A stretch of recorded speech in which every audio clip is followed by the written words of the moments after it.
Blood splattered on your girl's face, but she's smiling. Her facial expression acknowledged my perfect timing. Smelling like Versace, fresh coconut and watermelon. Mixed with some Zayu Bubba, niggas ain't never selling. Focused on the lesson, so if I lose, I'm never failing. Focused on the clues, the other side trying to tell me something. I can hear the whispers, I'm searching around like I'm key hunting. Russell Crowe, beautiful mind, baby, I'm number crunching. Top my bow with a grammar keep, nigga, I'm crop dusting. Tripping dollars hitting quick, I can feel the tears coming. Yeah.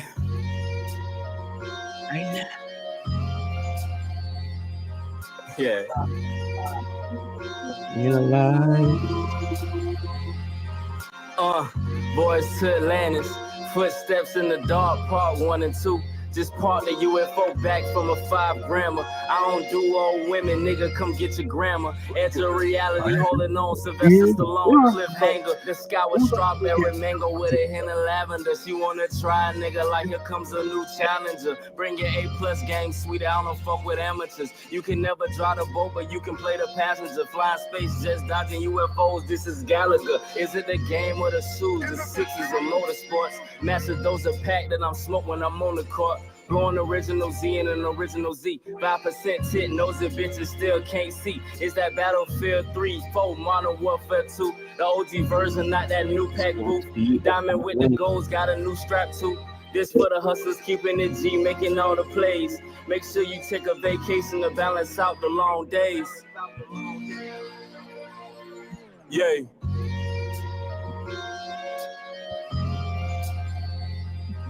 Yay.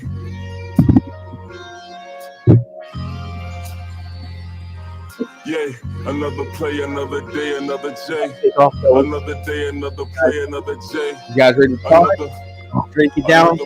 All systems go. Time to go, man. Check it, operation, get this money any way possible. Niggas going broke, into me it's not logical. Whether you got a pocket full of sacks or still in pocketbooks, stack it to the ceiling and vacation somewhere tropical. Smoking on that tropical shit look like poison though. Damn a nigga high, don't even ask what it's going for. Yo. Yo, what's poppin', man? How's everybody doing? Happy Friday. Happy Black History Month. It is Perspectives and Facts Podcast, episode 103. We got Rob in the building. We got J Doug in the building, producing. We lit. What's going on, guys? How y'all doing? How's everybody in the chat doing? What's up, Lady J? What's up, Bugs on the go? What's up, everybody? Courtney Love. You know, hit the like button, subscribe button. We got a nice episode today. You know what I'm saying? We got a nice amount of topics. It was lit. We lit, man. How y'all doing, man? Chilling, bro. Y'all chilling? Yeah. Doing the same thing. J-Dog, you good? I'm amazing. I'm always good, man. That magnificent. Yeah, man. I was on Starport last night. He if y'all ain't been catching it, you know what I'm saying? He let people came up. I didn't came up last night, but people been coming up. I think it's been a cool little element to the show. JW, seen people, you know, came up on the Starport yet? Yeah, I seen Dana with the data. I ain't really been watching the Star. I saw you one time. Yeah, even Killa hopped in on there. You know what I'm saying? Killa. Oh yeah, I have been seeing Killa. She been reposting it on her stream, saying that she's live with her pops or whatever. I've been man, checking her out. So just to get to the stuff that's going on this week. Obviously, you know, one of the big things that's been going on is this Monique Club Shay Shay interview on YouTube that dropped a few days ago. It's a good like 3-hour interview. She talked about a lot, went into good detail about plenty of things. Shannon Sharp let her talk. You know, she got to say her piece. She collaborated with Cat Williams and said, you know, double down on what he was saying, called out some of the same people. Rode his coattail. And even the individuals that she had issues with, she had audio of the Tyler Perry phone call where he apologized for lying on her name and costing her a bag, which she said that she still, you know, she could take that to court. But for the most part, he admitted to, like, you know, spreading a lie. You know what I'm saying? Defamation of character, pretty much. Also, how Oprah didn't want to pay her. Tyler Perry didn't want to pay her. Lee Daniels didn't want to pay her when she did Precious to go overseas. Let me finish. When she had to go overseas, that wasn't in the contract. That wasn't paid promotion. Want her to do extra shit. All she was saying was like, yo, I'm about to take a break. If y'all want to pay me to do it, I'll do it. But if y'all not going to pay me, I'm not going to do it for free. Something wrong with that. Facts. going through her life story, breaking down everything. Like I said before, salute Shannon Sharp for having a platform where people, coming up and catching the clout. Yeah, coming up to the platform. Yeah. Oh, I thought you said people on the come up. No. The people coming up to the platform. You know what I'm saying? Putting on a good interview, giving us a lot of good information, and then helping us appreciate. It's like Drink Champs, low key, with more structure, low key. Cause they drinking and getting turned, and niggas is really, you know what I'm saying, going there. That shit. But unlike Nori, Shannon Sharp knows how to like guide the conversation. Cause one thing I hate about Drink Champs sometimes is like when like they're in the middle of saying something, the artist like is a great story, and Nori interrupts it and diverts the whole conversation. Yeah.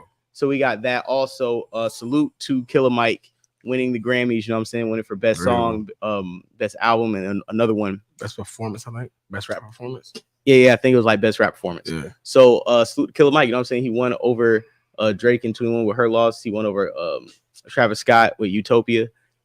People that they thought those albums were gonna win. At least one of the songs were, but he won.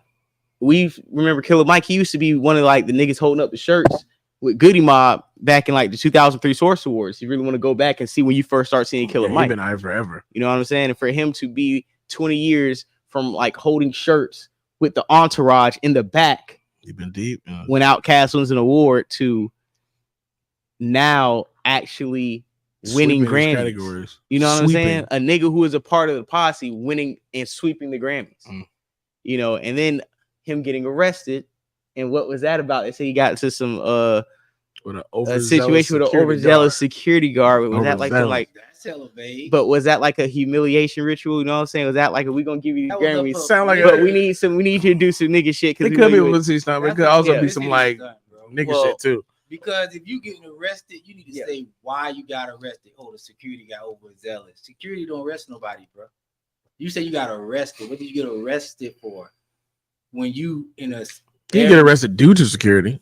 That's what I'm saying. What they still haven't said why he got arrested. That's how I know it was a publicity stunt. All right, so we got that. We're not, we'll get into the topic in a second, but we got that. I don't know if you guys heard about. Oh yeah, and then cenat, the one streamer, he got an issue with Killa Mike winning that award, and Killa Mike has a response to it. So we're gonna segue one of those into that topic. What he said, because I didn't catch that. Yeah, and then this dude Aiden Ross, another streamer, he got caught up by 21 Savage in a dirty card game with Mark Cards. 21 Savage was finessing metal, I think like over 400,000. Aiden's such a screw. And then got caught on camera by the live. A couple days later, he got finessed out of another bag with Playboy Cardi. Came to his house for the stream, left, then had to come back. This nigga Aiden Ross gave this nigga a bag. Motherfucker left. So he got finessed for that bag. And then on top of that, he's been having a bad week. He's been having a really horrible week with niggas in general. And then and then he went off and crashed out on Joe Budden on Twitter. And then all like hip hop nigga Twitter came at Aiden Ross was like, my nigga, like you can't really talk to Joe Budden about what Joe Budden's a rapper and he does podcasts, like you're a streamer. It was a long conversation. But anyways, he has a lot of shit going on. So we got these Monique topics, we got that and a few more. So let's go ahead and pop off the Monique topic because we have a lot of things we want to go down and some highlights. So once we go to that, everyone we're going to watch, we're going to dissect, talk around it, see what's been going on. If anybody, wants to hop in the chat, go ahead and hop in the chat. Cash App, Super Chat, you know what I'm saying? Hit the likes. Make the likes, fuck the viewer. And here we go. Salute to J Doug, man. And salute to Fair Use, Shannon Sharp, you know what I'm saying, for putting out this content so we can all eat. You know what I'm saying? So, so let's go ahead. Get that ready. It was a good show. Yeah, Shannon Sharp knows I have no problem with you using his content too. Unlike Breakfast Club and other niggas. Yeah, running back. I'm gonna get it back, right? Lord. It's a good interview. I'm a black woman. Oh Lord. When they gonna pay that kind of money? No, I'm telling you, that's what it is. And if you just go and promote it, I said, listen, brother.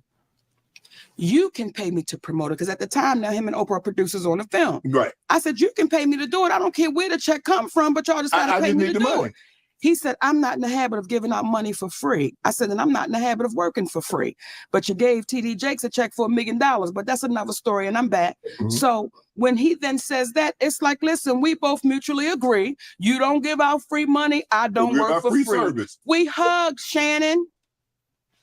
When we were done talking, we hugged. Do you hear me? Yes. We hugged like brother and sister. Like, it's cool. He understands. Right. Okay. Okay. Oprah Winfrey calls my husband. I want y'all to take your time because I'm getting ready to go into that's your camera right Yeah, because the people at home, they sitting there like, Monique, what happened? Bitch, I'm getting ready to tell you. She calls my husband. Okay. My husband explains to her what's going on. She says, there have been times I've had to draw the line in the sand. So my husband said, well, what is different between you and Monique? You've got to draw the line, and you're saying when you know they're asking you for too much. She said, you're absolutely right, and I understand your position. You're right in the position you're taking. So when you're looking at me saying, well, what happened? I'm telling you what happened. But, okay, she's saying that What y'all think of that little piece right there? With the Oprah situation? Yeah. I think that Oprah knows how to, just like niggas know how to, when we talking, we having a conversation, whatever, and niggas playing it cool. And right after niggas get out of your face, they do something completely different. True. Oprah, she was coming from a perspective where she was doing the bidding to Lionsgate and in the Canes Festival. Like, I can get this nigga. I'm the nigga that can get Monique to get on this plane to come to this festival. You got my word. She's coming to promote the film. But she knew in her head that if Monique ain't going for it, I can't give her the heads up that we pissed. And also, she low-key talking about she went through the shit before. So But she already knew. That's why she I'm knew. not going to give her the heads up. I'm going to go, sister, I know. My nigga, I feel you. There's times I had to do the same thing. But I'm going to get you to do the same shit. Hung up the phone, Monique. Called them people. Hey, send the blitz. It's up. She's like blackball. Are we sending it? Like, it's done. She's cut. I'm going to tell you what I heard. Yeah. When she said, her husband said, what's the difference between you had to fight for stuff? What's the difference between you and Monique? And the obvious difference between Oprah and Monique to me is Monique is a worker. Oprah is a boss. So when she say what she ain't gonna do, she put her money where her mouth is. That's the difference. When you a bossy, this is what I don't understand with this mentality that we got in now. We want to challenge the bosses for being bosses and say, oh, how you get to do that? I paid the cost to be the boss. But see, this is the thing. With that, number one, that's how I they paid the cost to be the boss. So that yes, they went through that bullshit. Now the two part with that is, as knowing that you went through that bullshit, and in the workers' eyes, they feel like you should be like, hey, we're gonna prevent you from going through the bullshit. As a boss, you low-key need to go through this to shape you because it shaped me. The workers are low-key sitting there like, well, why are you gonna send us through this? Like, you can teach us this lesson without sending us through the bullshit. That's low-key how Monique was seeing it. Like, from a standpoint of like, okay, you went through it, so why put me through it? Just shape me through your teachings and learns or whatever case may be. But Oprah, on the other hand, is looking at that shit like, well, nah, I had to suffer. You need to suffer too. Regardless of whether I can teach you myself, you low-key need to get that lesson. And in some cases, yeah, you low-key do need to go through the fire to really understand the burn versus somebody telling you about the burn. And different shit like that. Go ahead. Now you keep cooking. No, go ahead. If you better go. Yeah, was you done? Well, no, but if you're not done, keep going. All I'm saying is it's just one of the things where they on two different spectrums. I understand what they both saying, but when her husband said that, it was just more that like, okay, what's the difference between y'all two? It's just like, and Oprah says she's like, well, bitch, I went through it. She hasn't gone through it. Well, that's not. I'm not. Saying, hold on. Saying. I didn't get that from that because it's basically you telling me like, yo, with Monique, you signed a deal, you agreed to do X, Y, and Z. But this wasn't part of the deal. That's not part of the deal. What she asked for. The deal that she signed didn't involve her doing none of the shit that's that Oprah's asking her. That is the premise. Anytime you sign up for a movie, you sign a deal to promote that. No. You sign a contract for certain things to be done. What Monique is talking about, she was there was no international contract. There wasn't any international promotion in that contract. Exactly. That's her whole point. And that's what I'm saying about Oprah, because Oprah, when she was coming up, probably had to do some shit outside of her contract that she wasn't supposed to do. So she's telling Monique, look, I did it, so you need to do it. But Monique's head like, yo, if you went through it, why put me through the same thing? That's how I feel. That's what they're thinking. I feel like just hold on. Go ahead. I feel like we have to understand the business. If Oprah Oprah is like in this situation, in this role, she's playing a manager position. Media. She's in the middle. She ain't got too much, but she got enough. Yeah, she's like he said, he's reporting back to the studio. Right. She don't make the deal. You want Oprah. That's like you going to your manager and say, yo, can I get a raise?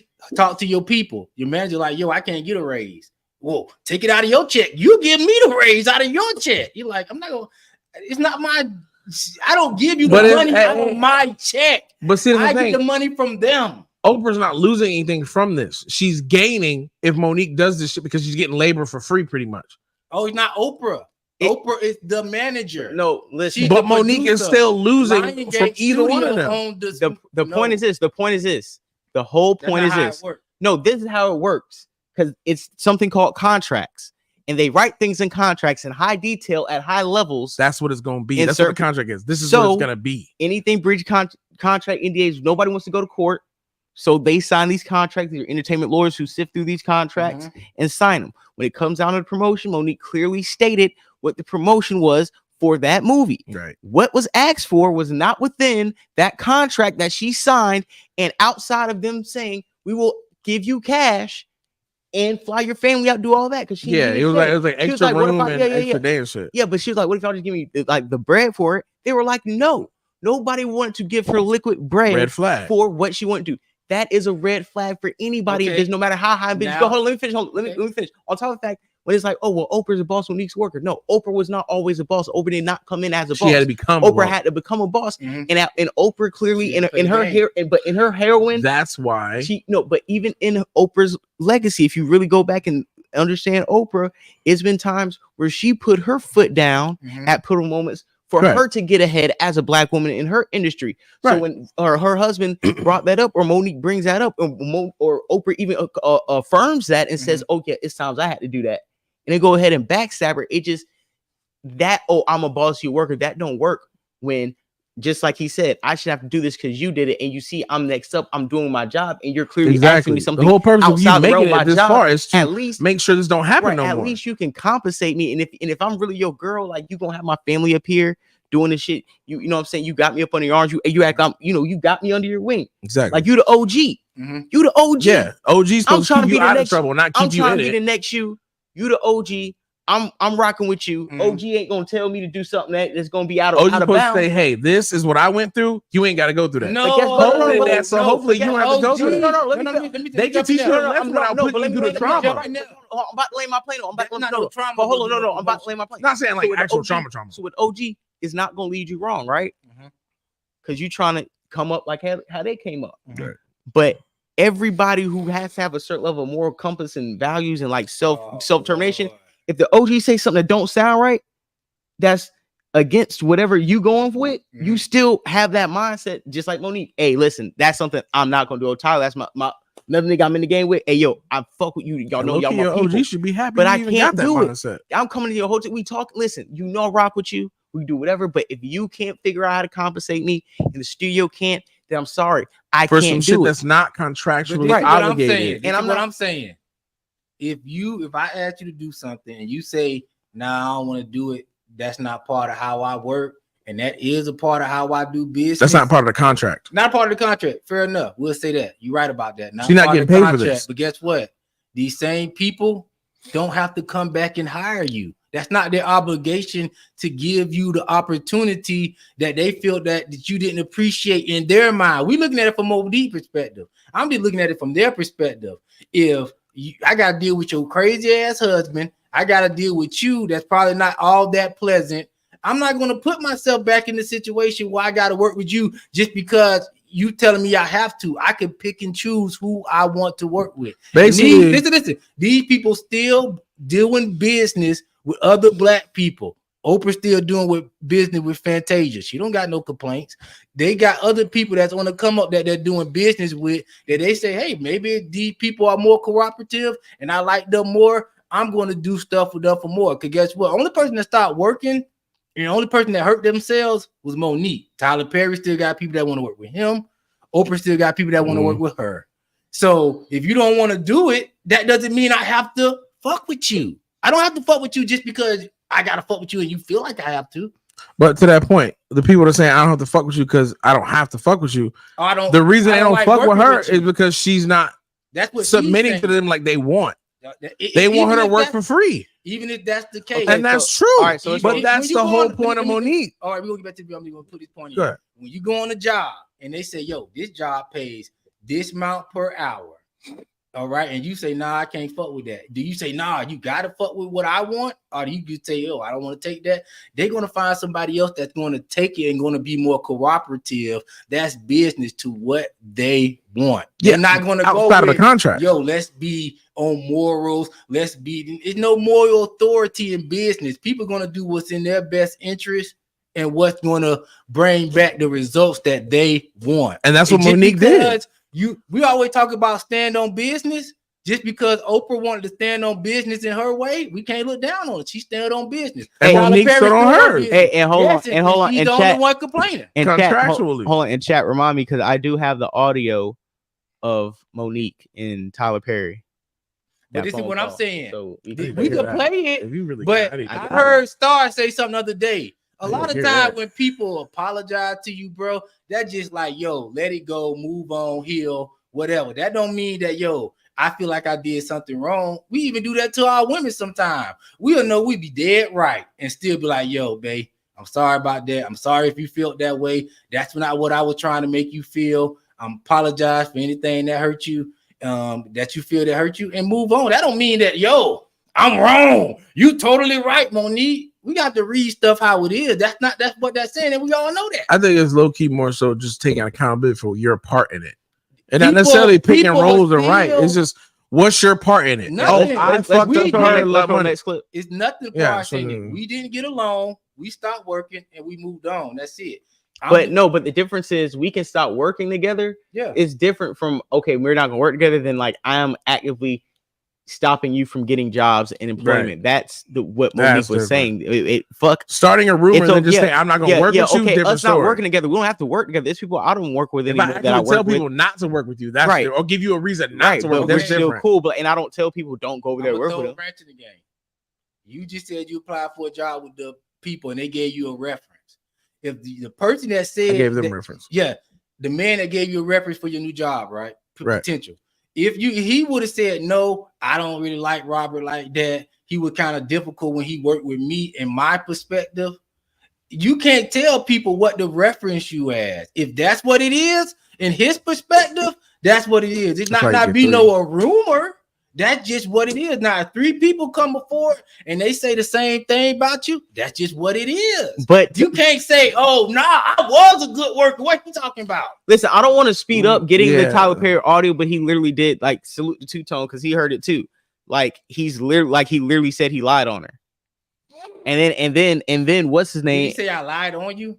He said he lied. What did he say verbatim? No, we got the What- audio. what- but what don't audio? jump me down. No. No, I'm asking you because I don't know. get jumpy down. Y'all Yeah, J Doug, don't be. I'm not getting jumped. I'm just saying what he said Nigga said- verbatim because if he didn't say, "Yo, I lied on you," that's different. If he said, "Yo, I gave you a bad reference," that's how I felt in the moment. That's not. I'm just trying That's to not That's what he not- said that's though. not what That's he I know, not but this is what I'm saying. If the consensus was, "Yo, I might have felt something about you back then. I see that messing with you now. I don't agree with what I did back then. I apologize." That doesn't mean that's not what he felt back then. It's just now that you're coming out, you're like a woman. Now that you're coming out and acting like this is such a big deal, it hurt you so bad. Yo, I'm sorry. That's it. That don't mean Tyler Perry saying, "Yo, I was wrong for giving you a No, bad dog. I'm reference." just gonna send you the tape, bro, because like you're like this is. Bro, I heard the tape years ago when she first came out on this stuff. Monique been doing this for the last Well, I ain't hear it all. 15 So play that years, shit. bro. Literally.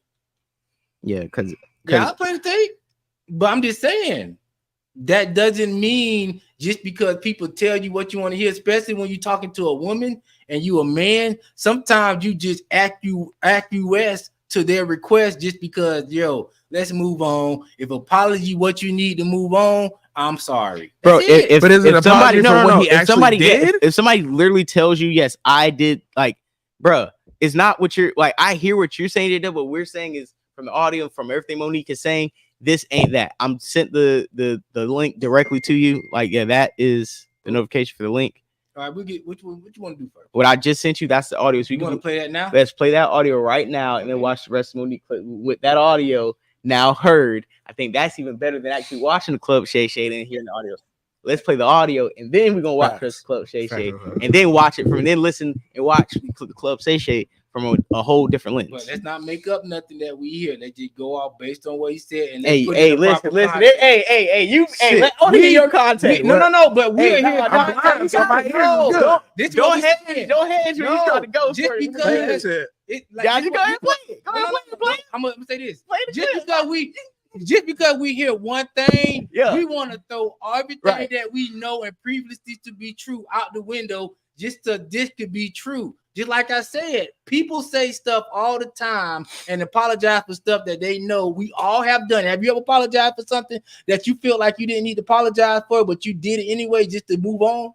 Yes or no? Have you did that? Of course. Okay, that's all. Let's not throw out what we know just to believe something. That's what I'm saying. Okay, don't throw out this. Yeah, your level of remorse for what you did does not play into the gravity of what you did. It's like saying because a nigga who murdered you doesn't give a fuck. All right, fine. Fuck it. I killed that nigga. Fuck it. I did it. Like, I killed that nigga. Y'all to the screen. I want to take that shit away. I want to stay on the basics. I want to stay on the the basics. We all have apologized for stuff that we felt like we didn't really have to apologize for, but we did it anyway just so that individual move on. Yeah, doesn't mean that you didn't have to apologize. You go ahead. True enough.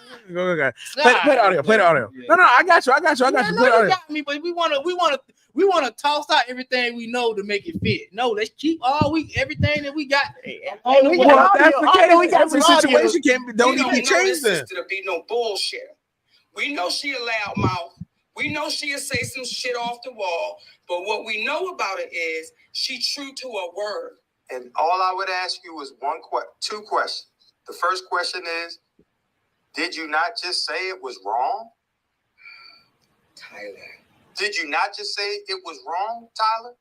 To say she was difficult for not doing something that she was not contractually obligated to do? Did you not say that you would feel that was wrong? Or am I missing something? I absolutely. Yeah. So the question I would say is, okay, is there a number? Taking that back to them was just a huge problem. Okay, and I'm going to say a couple of things in a minute because I just watched your podcast and it really broke my heart because number one, I feel you. I feel the sadness that's from you in all of this. And I don't want you to feel that, especially for me. I can't speak for anybody else. But for me, I'm not anyone that wants to hurt or offend anybody, especially you. I think you are brilliantly talented. I think you should have a lot more happening since you won that award. I thought for sure that if you had campaigned and won it and played by their rules, what would happen is in the next deal, you would have got more money, millions of dollars, and your career in the film would have been much different. I believe that much in your talent. Okay, I don't want to pause it there, but let's just dissect it real quick. Don't get antsy. So if he's telling her, "Yo, I took it back to them," and she's not wanting to do what y'all wanting her to do, she's being difficult. Now, if they at that point says, "Yo, I don't want to deal with Monique no more because y'all can't get her to do nothing. We can't get her to do nothing." Tyler Perry said, "I felt like if you would have did what they asked you to do, you would have made more millions." That don't have nothing to do with me. They asked me, and I just said you're being difficult. Just because that's what I told them, which you wasn't willing to do what they thought. It wasn't difficult if they just got him to admit that he said before and saying now that he agrees with Monique that they are wrong to ask her to do something that is not contractually and 100% right. So, but do that mean that? Let me finish. So you say that, and then go ahead and go back when you agree with somebody's position in their face and agree years later, but you go back to the powers that be and say something consequential like, "Oh, she's hard to work with," then you are clearly in the fucking wrong. And he's saying that's what he did. That's exactly what he did. That's it. But Robert, what is that not what's being said on this phone call, bro? That's not hard to say, on this phone call. Yes, but listen, just because I tell somebody that you're hard to work with, based on my experience to me, she's not going to do anything. That's just like if I go on a job. You told me I got to pick up boxes. Now you asking me to sweep the floor. And I say no. Just because somebody go back to the manager and say, yo, he ain't going to pick up boxes. He's not as flexible as what y'all looking for. No. That's not the what manager. The manager said you're being difficult. That's the manager didn't say you're different. not. He said, "Hey, no, I think she's being difficult." That's what the manager said. He didn't say, "Oh, he didn't tell your side of the story." He said his side. He basically summed up and said that person's being difficult. Yes, they already know your side of the story. Monique want to get paid. We're not paying her no more money. Okay, so promote the movie. Okay, so Tyler Perry and Oprah should have told them, well, if you're not gonna pay her, we're not even gonna go back and ask her to do it for you. But once we do it, she say no, we're not gonna go back again because she already said no. So, if y'all are not gonna compensate her, and we're not, then drop it. Okay, That's what your but OG's listen. supposed to do. Your OG's supposed to protect you. OG's supposed to bitch up like Oprah and Tyler Perry and be like, oh, she's difficult to work with. Y'all, And that's why she was upset with it y'all because looking they at it were like the that. leads. I'm looking at Exactly. it like this. My job description and Monique's job description is two different things. You're paying me to go ask her to do X, Y, and Z. I'm going to go do that. I'm not going to go back to my boss and say, yo, she don't want to do it. So guess what? I'm crashing the whole ship. She don't want to do it, and I stand with her. Everybody's not going to do that for you, bro. Some people just worrying about themselves and say, yo, So that's I what asked y'all her, did. I did my job. Now she says she don't want to do it. However y'all treat her going forth is how y'all treat her. That's not nothing to do with me. Let's play the rest of it. Right or wrong? It's wrong because you clearly just went. And So it's okay. What? Say it. Let's play the rest of the audio. So in saying all of that, I just say it's just heartbreaking because I don't ever want you to think that I'm not trying to blackball. I say anything. Put it on the full screen. Please give me when I say this. I'm not trying to hurt you. I would never try to hurt you. If Monique asked Lionsgate for a favor and they told her no, and she's asking for a favor that is not contractual, not something that they're contractually obligated to do, and they told her no, but then she went and told the world how difficult that they were. Do you think that would be fair or unfair? No, that's not fair. It's not fair. So the question, pardon me. So the question I would ask of you, good sir, because I appreciate you being honest enough to answer that with a relative quickness. I really do. So the question that I would ask you is this. If we should do unto others as we would have them do unto ourselves, the question I would ask is, how do you sit back, or how would you feel if someone said about you that you were difficult to work with because you didn't want to perform for them a function that you were not contractually able or obligated to do? How would you feel about that? Well, as I said, that's not fair. If I bring a movie for Monique over there, I'm going to have to say it. I'm going to have to defend it. I'm going to have to fight them. Well, it's easy. It's easy because all you would be doing is telling the truth. You are 6'6" black man. Come on. Listen, I ain't got no problem, man. I ain't got no problem. Trust me when I tell you, I ain't got no problem. Well, that's why we saying then. What I'm saying to you. Then say it now. Say it now. Say it now. I'm black and I'm proud. Come on. James Brown is counting I'm us. saying it now. I will let all this cool off when I get back out on the press tour to promote my next thing. I know it's going to come up. That is when I will talk about it. But no, it's too hot. It's too hot. Y'all heated it up. One thing that stood out in that conversation, it ended with the notion that he was about to speak publicly to start defending you, or he didn't begin. Kind of let people know, hey, she was actually right. I never even said I apologize. Now I could go back if he was there, I play it, but I looked at the whole thing. He said, "Yo, that wasn't fair to do," but I didn't hear him apologize. Yeah, he did in the beginning, but we can just play this. We can just start playing Monique clip. In the beginning, when he said, "I'm sorry," start playing it. But what we know about it is she true to her word. The first question is, did you not just say it was wrong? Tyler. Did you not just say it was wrong? Goes to back is what I'm saying, bro. I mean, she could feel the way based on him. Like I say, he did what he was supposed to do. Is what it is. I don't know what she wanted him to do. If she wanted sometimes when people in business, even if y'all in business, y'all is not going to jeopardize what y'all got going on for J-Dub. It's just not going to happen. And it's unrealistic for me to say, yo, fuck up your situation just because my situation ain't what. Bro, but I thought niggas was bosses 20 minutes ago. I thought Oprah was a boss. Thought Tyler Perry was a boss. In a boss in the sense that Tyler Perry. You moving to goalpost? No, listen. No, you didn't let me finish. A boss in the sense that Tyler Perry is gonna make his own way regardless. So if he go to the white man and say, "Yo, I ain't doing that," you're not gonna listen. You're not gonna see Tyler Perry sitting on the bench. Tyler Perry gonna get up and make it happen. Monique is gonna come out 15 years later complaining about the same thing. That's the difference. If somebody tell Oprah, you think Oprah get yeses everywhere she go? If Oprah hear a no, she's gonna leave that white man face and be like, yo, I'm gonna make it happen anyway. I'm a boss. I can make it happen without you. I wanted to bring you in, but we not seeing eye to eye. That's cool. I don't need you.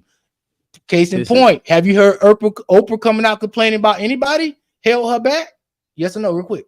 No. Okay, why? Because she's a boss. That means even if it doesn't go the way she wanted to, she's gonna make it happen anyway. You ever heard Tyler Perry coming out complaining about anybody? No, because he's a boss. He's gonna make it happen either way. But not everybody's a boss. That's all I'm saying. That's why you don't have that luxury to do what you want to do. If you're a boss, you don't make no decision, bro. That's not the point. This is the thing. When motherfuckers become boss, all of a sudden, all this little shit, bro, y'all don't want to be like. When you're a boss, you don't want to be responsible for shit. Bosses don't mean you don't partner up, when you're a boss, you a boss, right? Bosses don't mean you don't partner up. So why is it when you're a boss, it's okay to be like, oh, well, that's not my problem. But you're the boss, though. So when the company's doing fine, you're the boss. Everything's working fine. But when the company's wrong, oh, I'm the boss. These people need to get their shit together. Why did you switch up? Are you the boss then or you're not now? I'm going to ask you a question. People have different roles, okay? But you're a boss, though. No, listen. So you're not a boss. No. If I agree to partner up with somebody and work in a position, I play my role. You know your role, right? I understand that. Okay, now, when I'm bossed up and when I'm at Tyler Perry Studios, I'm doing what Tyler Perry want to do. I don't answer nobody. So if I agree, no. If I agree to partner up and take somebody else's money as a partner and we invested in this, whatever the percentage is, true. I don't do what Tyler Perry feel to do. You got to move a little differently. I do what I do in the best interest of my partners. So who are you the boss of then? I'm a boss of me. You're the boss in your head. No, listen. You're the boss in your head. You're not a boss. You're a boss in your head. What are you controlling? I'm talking about situations. Because if you're a boss, but this is bro, y'all didn't want me to be wrong. Listen, no. You're not letting me finish. If you're a boss here, go ahead, J-Dub. Go ahead. Let me finish. Go ahead. Just because in this situation, my job, I'm not a boss. I agreed to take a job. Right. That don't mean I need the job. I agreed to take it based on this is what I wanted to see to succeed. Now I could take it or leave it. Can you? Can you take it or leave it? That's what makes you a boss. When you say, yo, they ain't going the way I want to go, I don't want it, I'm gonna leave it. Now, if you stop working after that, you ain't a boss. But if you continue to doing your thing and you continue to pay other people after the fact, after one partnership didn't work, you a boss. Just because I take a job don't mean I'm not a boss. I took a job because I wanted to. You took a job because you had to. That's the difference. So let's play the second clip. Right or wrong? But who are you a boss over? Though? It's not right. It's situational because we got more conversation. We got more to add to this. But right or wrong? It's not right because you. No, I'm talking about in that situation. You took a job because you had to. I took a job because I wanted to. I didn't have to take it. But who are you a boss over then? I'm a boss over other situations. You're a boss over yourself. But J-Dub, if the premise is something that is unfair because I did not sign, and as a boss, those people that are taking stuff that's unfair, you're the boss. What's fair? That's why you're saying you're the boss because you're over those people. What's fair and unfair is in a contract. Nobody signs a contract or an employee agreement, and anything that acts outside that employee agreement or contract is in breach of contract. And I understand that, but this is what I'm saying. You said you don't want to do that. Fine. I don't have to work with you no more. I could throw my hands up. It's my choice. I work with people who I want to. It's a million people lined up out of you. If you don't want to do it, all right, somebody gonna do it. All right, that's all I'm saying. This next clip. So don't put yourself in a position to be like, yo, somebody take your spot. That's Hollywood. Sound bro. like an assistant, not a boss. I'm not talking you moving the context. I'm talking about if you work for Lionsgate and Lionsgate say, yo, after this endeavor with But you the boss, you working at Lionsgate too, right? Because I want to, not because I got to. You got to, because guess what? But If you're OG, triple OG. No, but what I gotta do anything? Because we can't keep throwing like boss is like Bro, bosses can partner up, bro. Let's get the next clip. Let's just get the next clip because we got a lot of shit. We got a lot of shit to go through. Y'all act like y'all don't. No. What I'm saying is this: can a boss partner up? Can a boss partner up if you want to? We have more clips to go through. I know, but I'm getting to the question. Can a boss? No. It's a big. Can a boss? Don't matter. Listen, we have. If we got. Answer the question. Can a boss partner up if you want to? Yeah, if you want to, yeah. Okay. So just because I want to partner up, I'm not a boss anymore? No, it's not that. It's the fact that you're partnering up, but the people that you're bringing underneath you, all of a sudden, they don't matter. Yeah, because that's not my role no more. So you're not a boss. I took a job. You are the same level as them. If you took a job, boss can't take a job. When you are in that job, you're not a boss anymore because you took that job. I'm still a boss. You're an assistant. Man, all right, let's just get the next clip because we got stuff to add context to the conversation. Like we don't. I'm not spending 50 minutes on one clip in the audio when we got like 4 more clips. Play the next audio. Yeah, and like more topics because like each clip we got like run down. No, because it confuses people. These niggas ain't confused. No, but I'm saying these niggas smart as shit in here. Okay, I know how these niggas. So you telling me these niggas got degrees? Okay, so let me ask you this real quick. I don't want to just be and laughing. We act like we don't know what we understand it. I'm Tyler Perry. I took a job. I go back to. I still got Tyler Perry Studios. But you're underneath someone else. J-Dub. At the moment, but it's not. It's a contract. It's a term. It's the contract. Okay, right. So I took a job, but I still got people that I employ. I'm over doing here. 2 things at but you're one not time. a boss over here. You're underneath them. Okay, I'm still a boss in a different over situation, there. But boss, period. But I'm you're a under boss. these people now. Yes. Okay. Go ahead. But am I a boss still? Okay. Let me ask you a question, J-Dub. Yes. I'm a boss, right? Yes. If I go apply at Publix, yes, and I go clock in at Publix, am I a boss when I clock in at Publix? No. Yes. You know why? Because I got to do whatever the fuck Publix tell me to do when I clock in, and when I clock out, somebody gets out what the fuck I want to do. So I'm in the parameters of Publix when I go in there to get a job because I want a job. So I do not want to be a boss for these hours to get this type of money. Whenever I go in there, I have to be a worker. Okay, you're so a now worker I'm not a boss. That's what I'm saying. I can't sit eat a sandwich. I'm supposed to be you stocking proving right. my point. That means the boss can eat a sandwich at Publix, right? The CEO can walk in any Publix and make himself okay. You proving what I'm saying. Feet up, right? Jay. The boss you proving what I'm saying. Outside of Publix, okay. when I go to Publix, I'm an employee. Yes. So what I'm not saying? Just what I'm saying. So you're a boss in your mind. No. You proved it. You're a boss in your mind. Let me say this. You prove what I'm saying. Over here, I don't run shit, Monique. Over here, these people run shit. And if you don't, you're boss in your head. Bro, you ain't following me. Bro, we got another clip. No, follow me. Bro, I didn't. No. Just recall the show. Just recall the show. What's a boss? Go ahead and speak. We'll go on. Okay, I'm a boss over here. I don't run shit over here. All right, I took a position. Okay, right or wrong.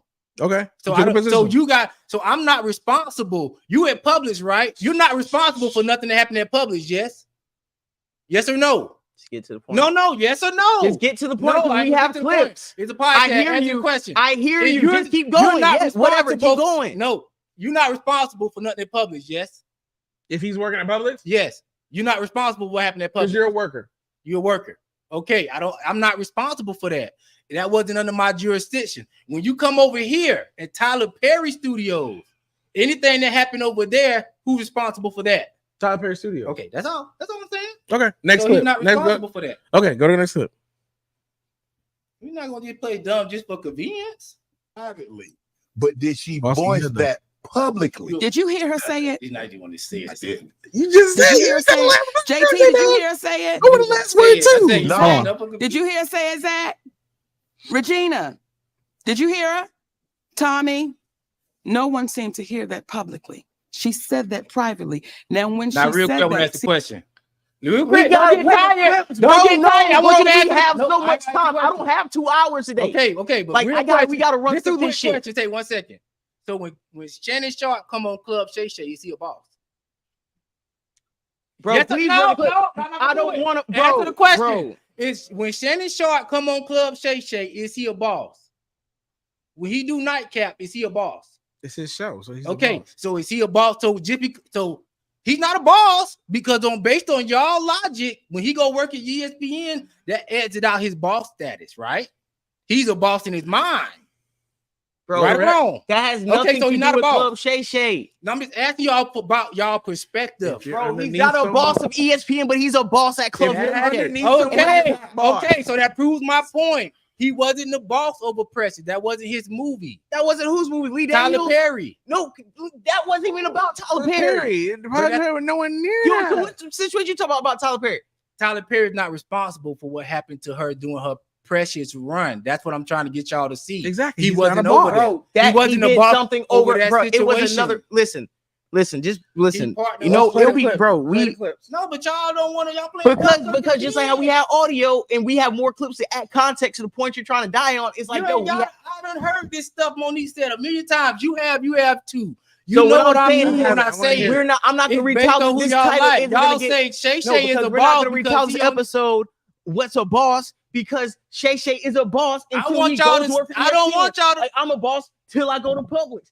Like anybody. That's all I'm saying. Go to work. So that's what I said. Niggas been saying that and been saying playing a clip for 20 minutes. What are we talking about? Because y'all trying to act like I don't know what I'm talking about. No, what we're saying is this, dog. I got you. What we're saying is whoever play next clip. See, I know.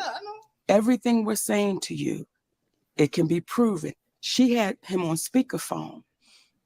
And that when she was talking to him, in that room was a man named Reggie Wells, who just passed, who used to be Oprah Winfrey's makeup artist, who he had a conversation with me and my husband. Now, for you babies that's good with the little internet, we had a show on called Monique and Sydney Finding a Way to Be Unoffended. Finding a Way to Be Unoffended. Reggie Wells is on that show speaking about Oprah Winfrey. Reggie Wells said, Monique, I was there that day. He said, and when y'all got off the phone, I looked at her and said, why don't you just pay this woman the money? She deserves it. And she looked at him and said, I won't be paying her nothing. And he said, that's not right. And you know it's not right. Now that man shared that on that show. So I'm not saying nothing that hasn't been shared. So you have people that will say things in private, but won't do it publicly.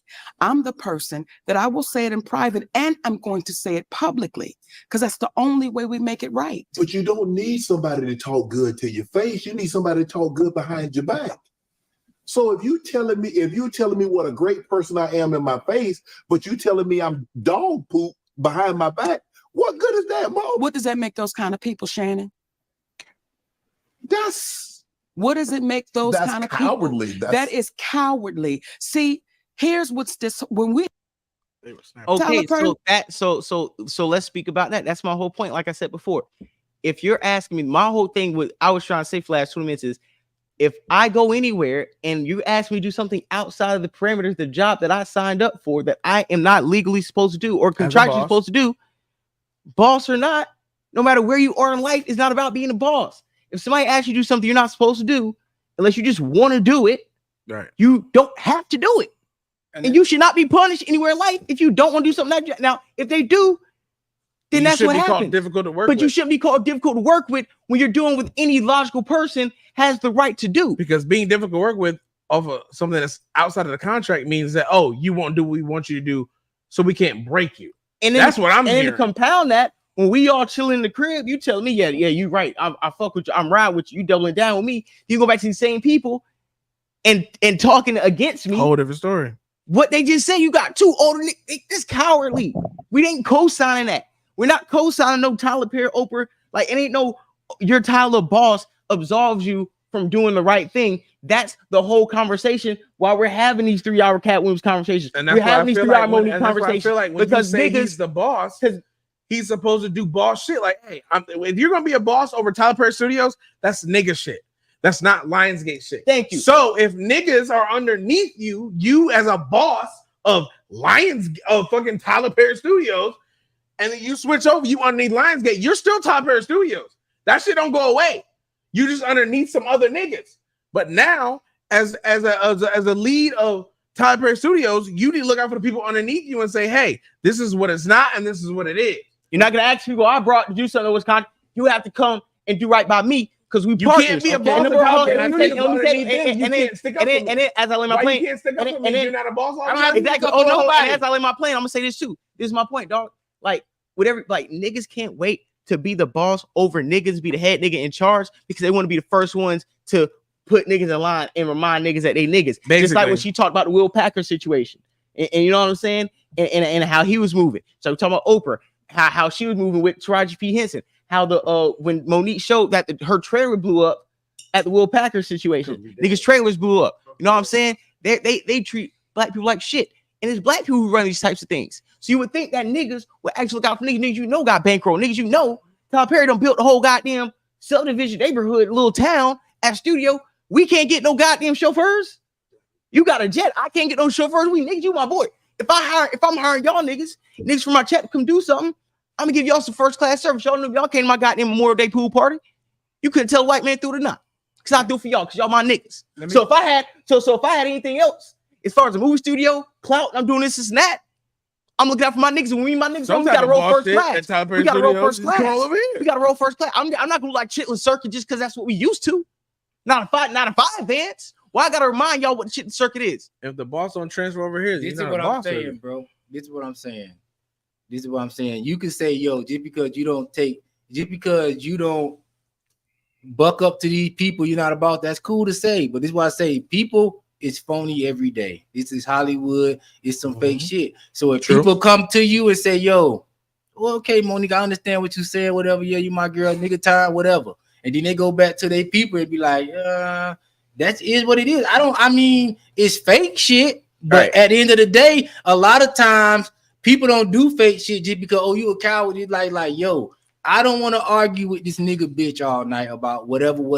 I'm going to tell her what she want to hear, and I'm going to move accordingly. Because guess what? Let me prove it. Prove my point. If Tyler Perry thought that Monique was so pleasant to work with, and he said that in her face just to make her feel good, guess what? Tyler Perry had plenty of opportunities to put Monique in position outside of the white man. Why didn't he do it? Because he truly believes that she's unpleasant to work with. No, what you just said, it made no sense. It didn't make sense at all. You literally said Tyler Perry.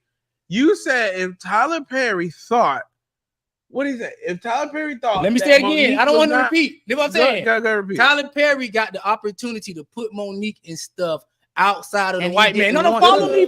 Let him go. Yes or right? Rest or no? Yeah. Okay. So if he did not, he was actually telling the white man something that he truly believed, because when he had the opportunity to say, yo, he wasn't just telling the white man that just to tell him. He was telling the white man that because that's what he truly believed. Yes, he told Monique. He's going by action. Yeah, listen. He told Monique something else in her face, but he told the white man what he truly believed. Know how I know? Because he had opportunity to put her in stuff outside of the white man and chose not to. That's all the proof I need. Now, if he's told the white man something, what's the proof? Listen, because he didn't do it. This is the proof. If he told the white man something that he didn't believe, just to buck dance and say, yo, she bad, y'all. Let's just get her out of here. That's what he did. That's what he said he did. That's the whole conversation. Bro, you're not following me. It's not about the Try to follow me. Follow me. No, because you let me let him hop in real quick. What Monique is saying is what Tyler said cost her tens of millions. From my understanding, from what I'm understanding, because of what he said based off of shit, his opinion. His opinion. No, not just his opinion. I'm talking about like from his point of view, his influence. Bro. So basically, like him putting out shit, he didn't put her out because he thought that. What you're saying, in my opinion, is saying that, oh, he said to them that I'm not putting her out because I feel like she's difficult to work with. Yes. But in actuality, I don't know. No, this is what I'm saying. You right on point. He said, listen, no, because y'all trying to get off track on purpose. No, we not. Okay, yo, let me finish. Okay, if I'm Robert, I fuck with Robert. No, I fuck with Robert. Go ahead. I fuck with Robert. Robert, you my man. I fuck with you, bro. 100. I go to the white man. Hey, drop the link. Killer's trying to hop in. I'm gonna let in. I'm gonna say, listen, you my man, pots and pans. I go to the white man and say, yo, I don't really fuck with Robert like that. Y'all right. Y'all think that he difficult, I agree. And then I say, I ain't worried about what they saying. Robert, you my nigga. I got a movie for you to do outside of these white folks. Do I still fuck with you? No, I still fuck with you personally. It's just that I agree with the white man, or I didn't. But you didn't, me. because but you in my said- head, because you agree with me when me and you was chilling. Then you went back and spoke you against me to the keeping it people. cool. that You black keeping woman. it cool 'Cause you here, told- but exactly. outside you But don't you fuck just with me. told me. Basically, You just told you me fuck I with me stand in with John's you. apartment, but you don't fuck me out there. Bro, You you're ain't talking answering about, my you're talking about something question. that wasn't the situation. No. We just stated the I'm situation. I'm trying to get to a point. Listen, don't yell. He's trying Calm to let down. I'm just asking Robert a question. Let him Just answer the question. If I still fuck with you and I put $5 million in your pocket, my actions, I put $5 million on you. I said one thing but did another. Do I fuck with you? You might, but let me ask No. Let me finish. Go ahead. Let me You ask a question. But if you could have put 15 million in my pocket, but you decided, you know what, instead I'm gonna put just a 5 in the pocket, do you still fuck with me? Yes. No, but that's not what we were talking about, and that was not what we're talking about. I'm trying to prove my point. This is what I'm trying to prove my point. Y'all trying to run away from the point. I come back, say I could have made you 15 million, right? Your point. Right. And I come back to you and I tell the white man, yo, whatever, that's y'all. Can we just call no. Just call. No, I'm just saying, just call it the corporation. That don't have to be like let the me white man finish. figure. Let me Just answer. like The Lions corporation. Gate. The corporation. You said the white man. The corporation. If I come to you and I tell you that the corporation don't want to fuck with you, but I still fuck with you, they were gonna pay you 15 million. I got 15 million for you. Do I still fuck with you? You didn't lose anything. If I don't lose anything, yes. Okay.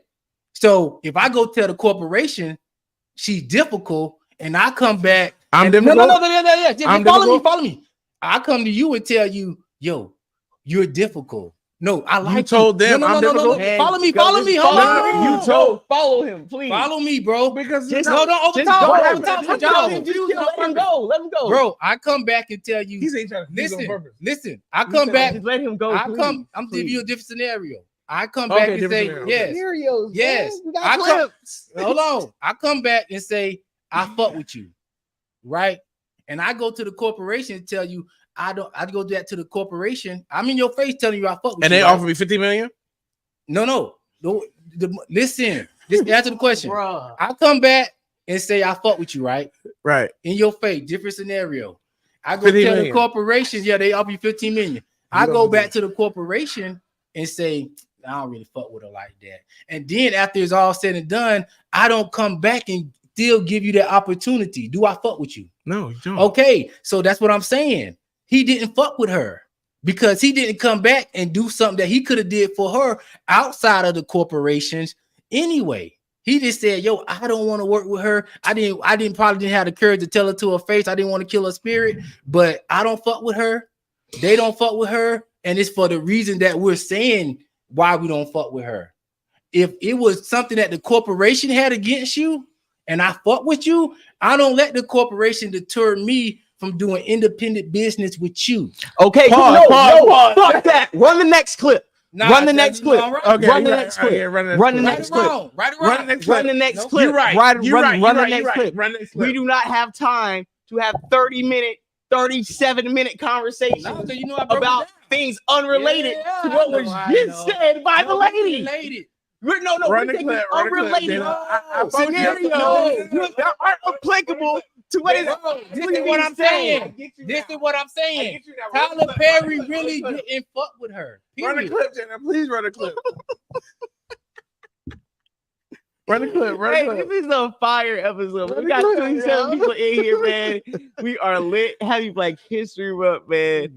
Perspectives and Facts podcast. Please make sure to like the viewers.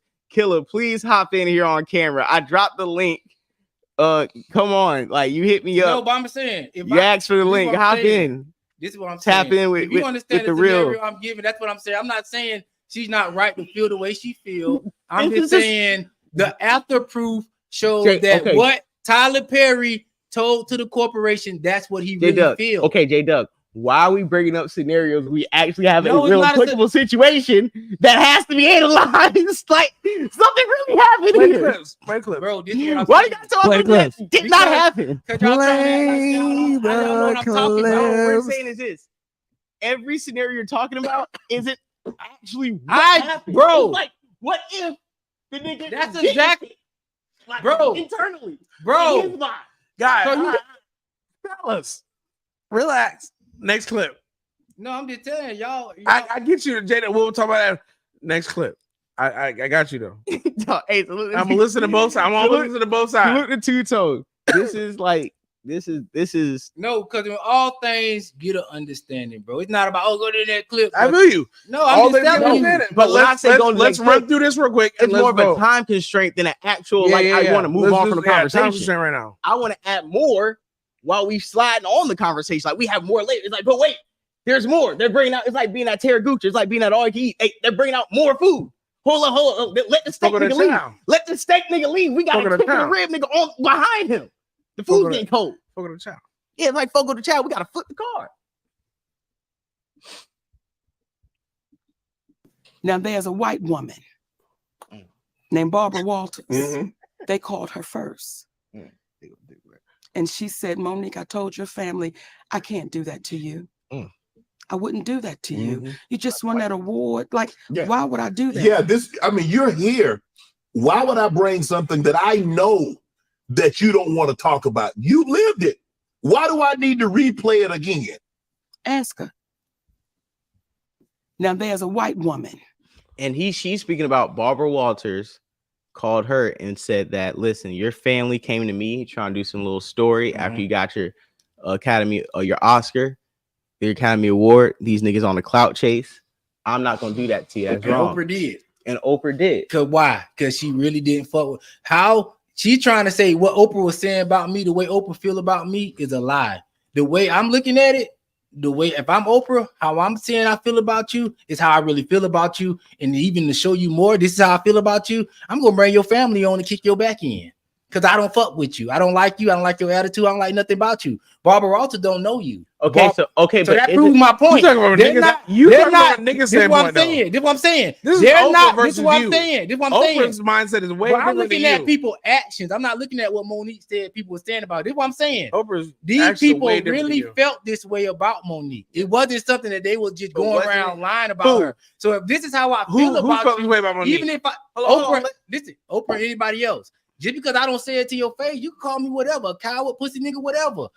What I really feel about you, you're gonna see in action. So when I bring when I bring your family on to kick your back in, you don't sit around and say, listen. When I bring your family to kick your back in, don't look at no. sorry. Let me- No, see, no, When Robert cooking, when Robert cooking, he can go all the I'm way. not cooking. Yeah, I'm not so cooking. listen. Keep going. Listen, listen. Keep going. Because y'all muddy in the water. Go No, ahead. muddy in the water. Go ahead. Because y'all don't want the point to get Go out. ahead. Go ahead. If I bring Oprah on, if I bring somebody on to kick your back in, and you tell me, oh, what you were saying was a rumor, and you know it wasn't true. If I'm showing you action to say, yo, this is how I really feel about you, and to let you know this in my action, I'm gonna bring your family members on to also say you ain't shit. This is how I really feel about you. Barbara Walters didn't feel no way about you, but this is how I feel about you. Because guess what? If I liked you, and if you no. If I liked you and you was a pleasant person, I wouldn't do that to you, right or wrong. If I fuck with you, why would I do that? To validate how you feel, so just No, keep I'm going. not how I feel. I'm asking you for the I scenario. understand what you're saying, but I Okay. just want you So, to continue. That's what I'm saying. If I'm fuck with you, I'm not gonna put you in no situation to where I'm gonna kick your back in because I fuck with you. But even if I tell you to your face, So no, I you're fuck saying with you. Oprah don't fuck with her. We understand that point, so go ahead. It wasn't a rumor. That's go how ahead. Oprah really So felt go about ahead. you. It's just quick because what I heard from the Monique interview was initially Oprah was supposed to have, I think, just her brother on, but she ended up inviting her whole family on. She didn't. She told she called Monique and she was like, "Yo, I'm gonna invite your brother on or something like that." And Monique was like, "Okay, cool, whatever."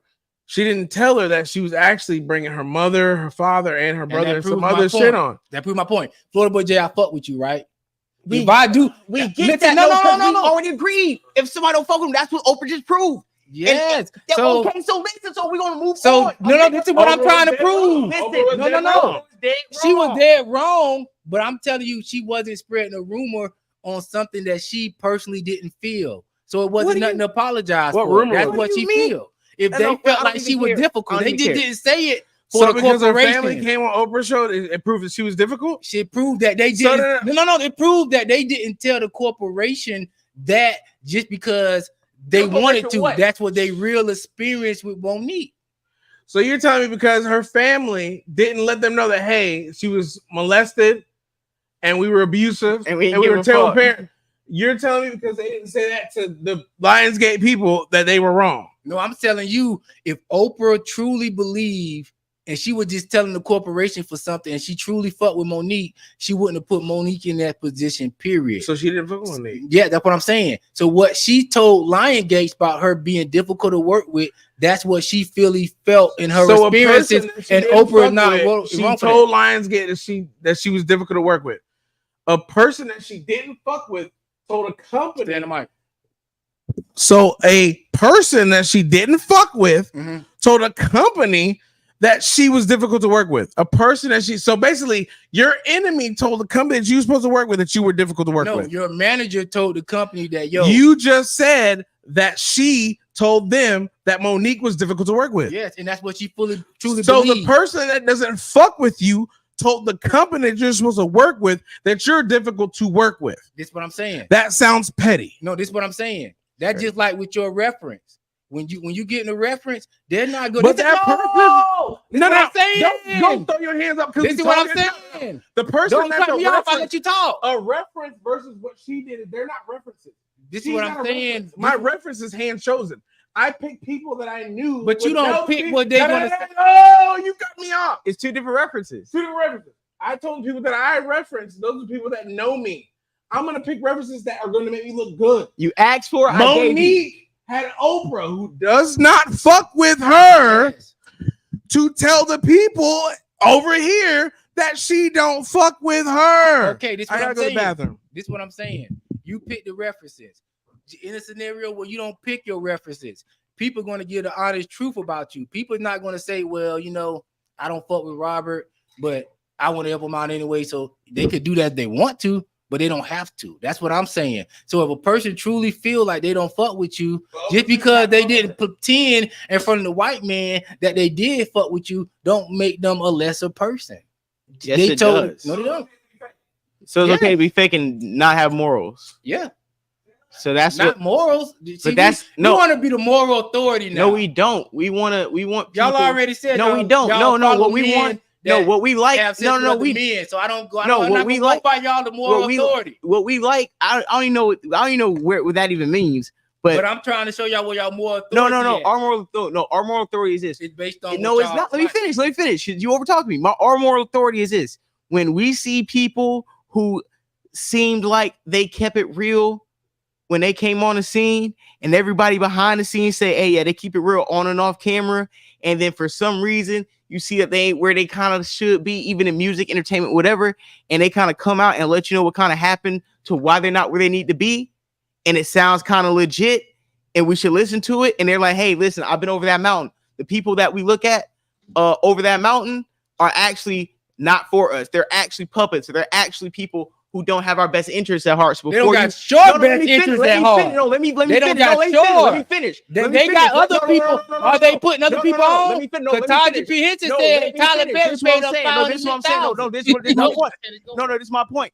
If we have leaders in the community, we have the Steve Harveys, we have the Oprahs, the top, these bosses of bosses, these Will Packers. All right. And let me make my point. And these are the same people thank you. That when push comes to shove, you fold. Not only do you fold, you kick my back in when you don't even have to, because if you really felt that about me, you wouldn't have me beforehand unless you got close enough to me to kick my back in the first place. Can I ask you a question? Even more sinister. Let me ask you a question. No. I don't want it. I want to go straight to Killa. No. I'm gonna ask a question. I'm gonna ask a question. Let him 2 hours. I'm gonna ask a question anyway. I'm gonna ask a question. If I kick your back in, do that mean I don't fuck with black people? What you That's think? not an equatable question, J Dog. What This you what I'm think? saying. What This you what I'm think? saying. What you think? Because Tyler Perry did right by other black people. Taraji P. Henson said Tyler Perry was the person that paid me the most to be in the movie. So we got stories of Tyler Perry doing right by black people, right? More stories than Monique, just one story. So if you one individual black person and I kick your back in, do that mean I don't fuck with all black people? Yes or no? Let me ask you something. No, don't answer that question. Let me. Okay, I'm answering Yes or the no? question. Yes or no? We can move on. Yes, because I'm gonna ask you a You question lying. right now. You lying. So let me ask you something. You So lying. if a black person does a black I'm person not gonna dirty, answer your question because you didn't answer mine serious. You can't. Oh, You can't let buddy me just talk. because You lie. No. You can't I'm not say glad somebody's you lying. lied. Pause. No, you can't say somebody's Because lying. that don't make when you ask them a sense. question and just because they disagree with what you're saying, Yes, their nigga. whole Because argument. I know your argument in bad Why do faith. you get to make your argument about King lying? Because you in bad faith. I'm You're right telling behind you. No, I'm right ask Killa. behind I'm ask you. Killa real quick, and then I'll move on. Killa, if I don't fuck with Robert, do that mean I don't fuck with all black people? Honestly, No. Thank you. That's why I say you in bad faith, bro. I'm not gonna sit here answer the question in bad faith just because. But you're asking questions. No, that because doesn't he equate lying. To the, I know when somebody it's lying, not, bro, from the street. No, it is not. It's not lying. It is lying. No, this is what's happening. You want to J-Dub. purposely make it look like J-Dub don't know what he's talking about. No. So I'm gonna not tell the truth. Just be honest. this is I what I'm asked saying. you a rhetorical question. Before All you have to do is say Before I throw the short question, it don't matter. that's how I know, because that's how I'm gonna know. I'm gonna know if you're having a bad faith argument. Because that's gonna tell me you're having a bad faith argument.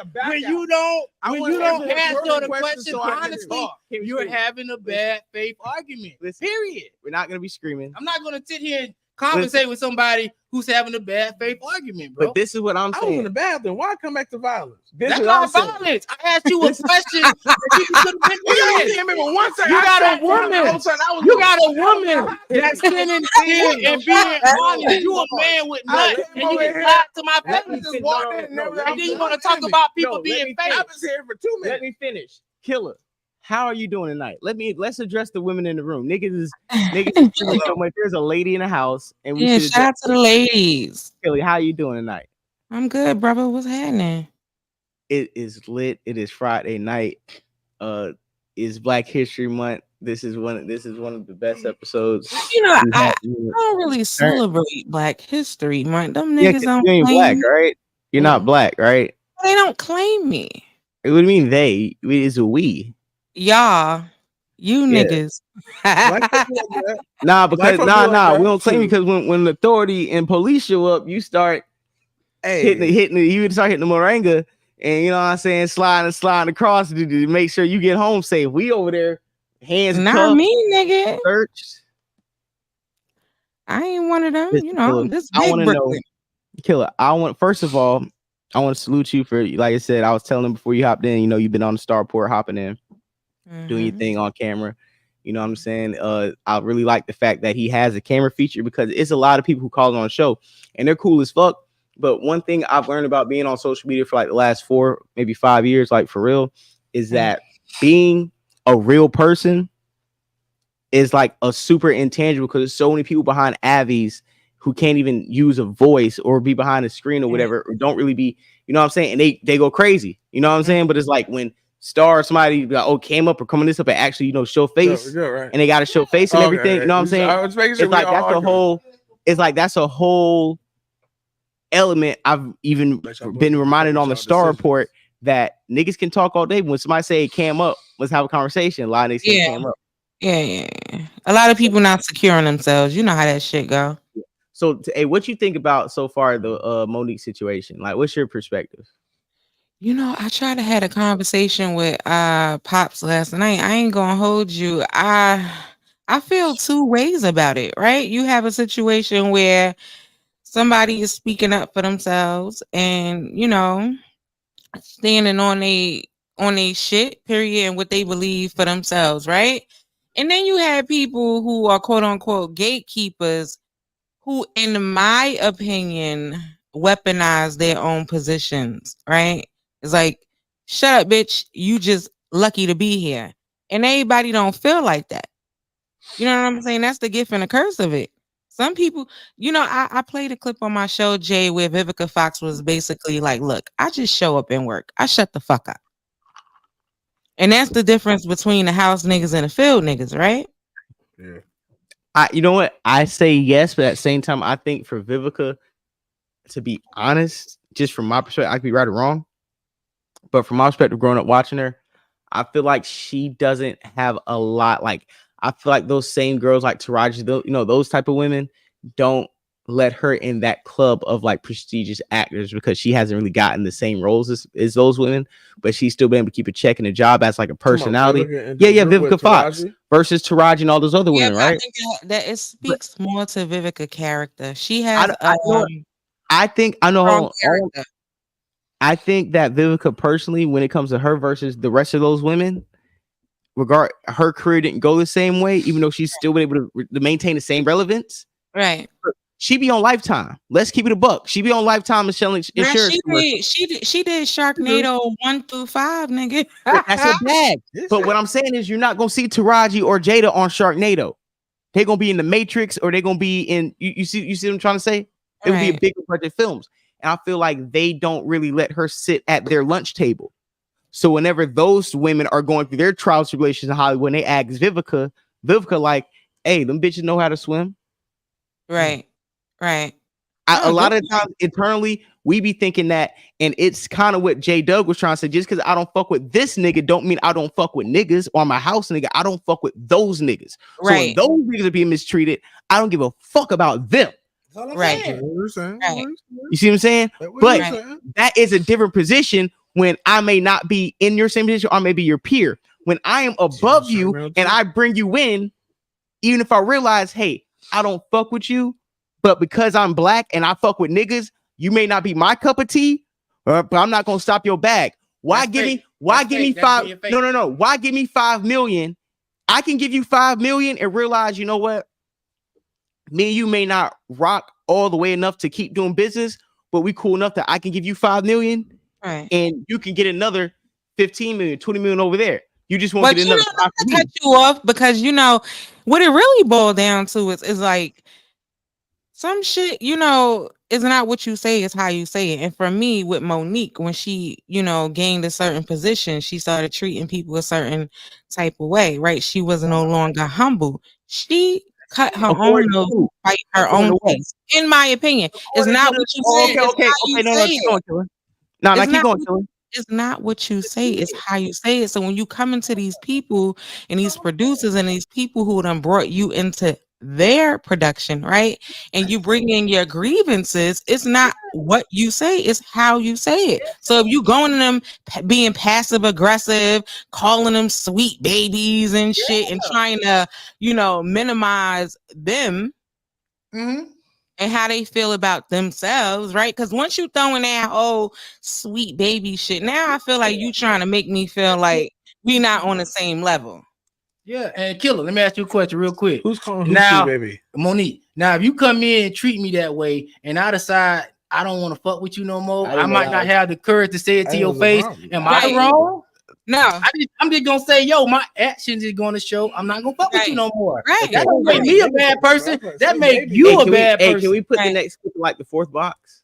I'm glad Killa. I just want to like y'all act like y'all don't know what I'm saying. I don't know niggas on in tech. purpose. No, we're not. You bring up points that are not what was said by Monique or anybody that we're talking about. Can I tell you why I do bring that? up scenarios that are not directly about what and happened. that proves my point. To walk down some path that's irrelevant to what we're saying. Hold on. That's like we saying, hey, yo, it is the Chiefs and the 49ers in the Super Bowl. Who do you think is going to win the game, Robert? And Robert's like, if the Ravens would have caught that pass, it would have been them in Detroit Lions. They give up the biggest lead in the NFC Championship history. That game wouldn't even exist. And I'm like, but it does. So what do you think about what actually happened to have the conversation? Not what could have happened, not the variables that could have made any outcome different, for nothing to abstract it. Well, if Kelsey was out, then I would pick them, but he's not. Okay, so let's not try to nitpick. No, we ain't gonna nitpick certain things out of the argument. To disqualify what this person who's Monique is saying. But it's what I'm right or wrong, Killa. Right or wrong, Killa. No, listen. I'm gonna You know, respond to I what you hate when you said. get in your yell bag, so I'm just saying wrong. Not To Killa, say Killa, no. not Killa. Would I have to come up with all these scenarios if I was to say some shit like you just said, and niggas that like, oh, I don't know what you talking about. What you talking about? That's when niggas got to come up with all these different scenarios to try to get niggas to understand what I'm talking about. Yes or right? No, the yes or no when he talk. Your shirt? No. Can you say it? Yes. Yes. Okay. Yes. So to see how they yes. ain't listening, they want to get that like I don't know what I'm talking about. She just told you the only reason why I'm coming up with these scenarios because y'all wanted to play dumb and that like Well, y'all you're trying to sway their position. You want to sway a position, but it's not going to be swayed. It's not going to be swayed. You're trying to sway their position. No, I'm not trying to play that. And it's not going to be. I'm trying to, bro, a killer. I'm trying to expose these niggas to the truth. Basically, the way you just because you're bringing up listen. Yeah, I'm playing up scenario that y'all playing dumb on purpose. I got a man sitting here with dick and balls talking about yes to a question that he know obviously is no. Come on, that's not. Beloved, y'all say a lot of pausable shit, and y'all don't never say pause. Listen, I got a woman sitting here, and I asked her a straight up question, and she answered it. I got a man sitting here, I asked him a straight up question, and he lied to my face. What you talking about? He lied. Killer. No. When I asked Killer, I'm gonna tell you to be quiet. Be quiet. Killer. When I asked you the same exact question, you ain't gonna let me say it. Go ahead. Killer. When I asked you the same exact no. Slow down. Yeah, I know you want to deflect. Listen, you filibustering. Listen, when I asked you the exact same question that I asked this man, and I asked you the exact same question, you told me the truth, right? Did he not just lie to my face just because? Stop. Did he not just lie to my face? Is it a lie if it's his opinion? No, I asked him a rhetorical question. No, you asked him a right or wrong. You know, Killer. Hold on, pause. No. Let me finish. I'm talking to Killer. Let me finish this podcast. Let me finish. So I asked him a question that it was an obvious answer to. He said something else just to make it seem like I don't know what I'm talking about. That's not a man lying and playing in your face. Yeah. He gaslighting you. He was gaslighting you. What was the question? No. I asked you a simple question. I said, if I don't fuck with this black person, do that mean I don't fuck with all black people? You looked in my face and said, yeah. That's a lie, nigga. That is a lie. I said that? Yes. I said that? Yes, nigga. Stop playing with me, bro. You said he didn't lie. But anyways, you can't say, hey, you asked you a point blank question, you lied to my face. No, it wasn't. Now you trying to make it seem like he's a runaround. I asked her the same question right after I asked you, and she told the truth, and you lied. You run around. Killer. You see what I'm saying, right? You're right. I hear you. Yeah, after it's obvious that you lied. But Killer, ain't that the truth, right? Right or wrong, Killer? Right. Okay, I'm at it. Yeah, you're right. Absolutely. We all know that's right. You lied in my face, and then you wanted me to, and that's when I was telling you, you having a bad face argument because you sat here and lied in my face after a question I asked you twice, bro. I asked you the question twice. I asked this woman one time, and a woman answered it honestly, and you lied. Can we? Wait. I know we talk. Hold on. Pause. Go ahead, Killer. Jay, y'all been on Monique for over an hour, beloved. Like we're going to keep going around and around and around and around. Okay? But we can't get nowhere. We got grown men lying. No, we can't get nowhere. Trying to make one person sound like, you don't know what you're talking about. No, Jay, you can't say no grown men. Because I've been trying. He already admitted he lied. Y'all lie because I've been trying to literally. Well, you've been trying to filibuster too. I've been trying to push this fucking show for the last 15 minutes, and you keep talking about some shit that's not even on topic. You know why? You know why? Because y'all. Yes, I'm gonna tell you why. Because y'all. Yeah, because y'all. Just like Robert was exposed. Y'all was exposed for trying to filibuster. and concoct and make it like I don't know what I'm talking about. That's why it takes longer, bro.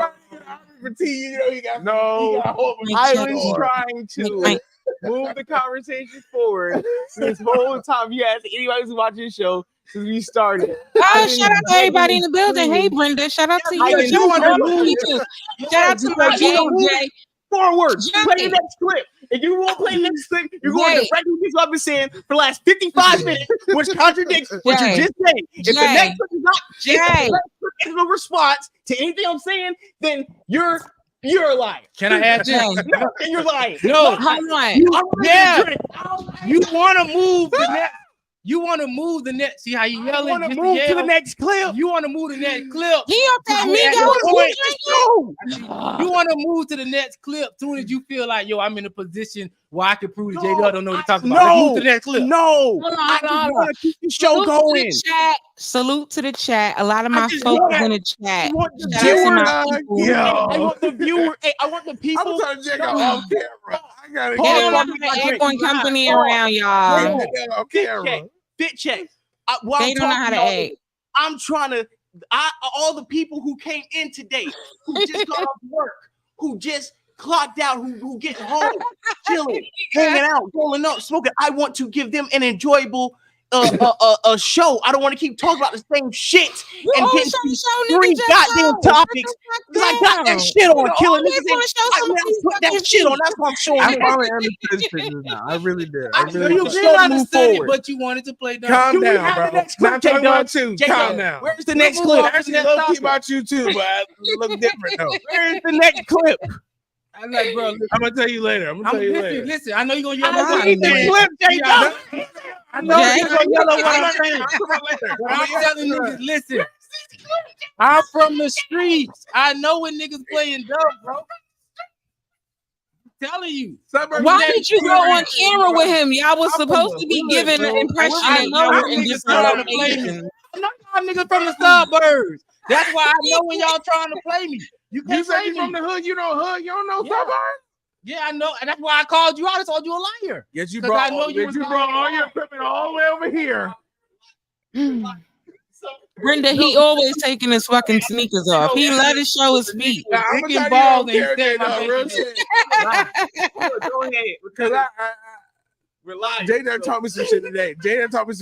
Real shit. I ain't gonna fret. J-Dub taught me some shit today. Bro, I've been around the best of the best. Manipulative niggas, bro. I've been around the best of the best. Taught me some shit today. You can't do it to me. Now they see they can't do it to me. Now let's move on. You ain't trying to move on.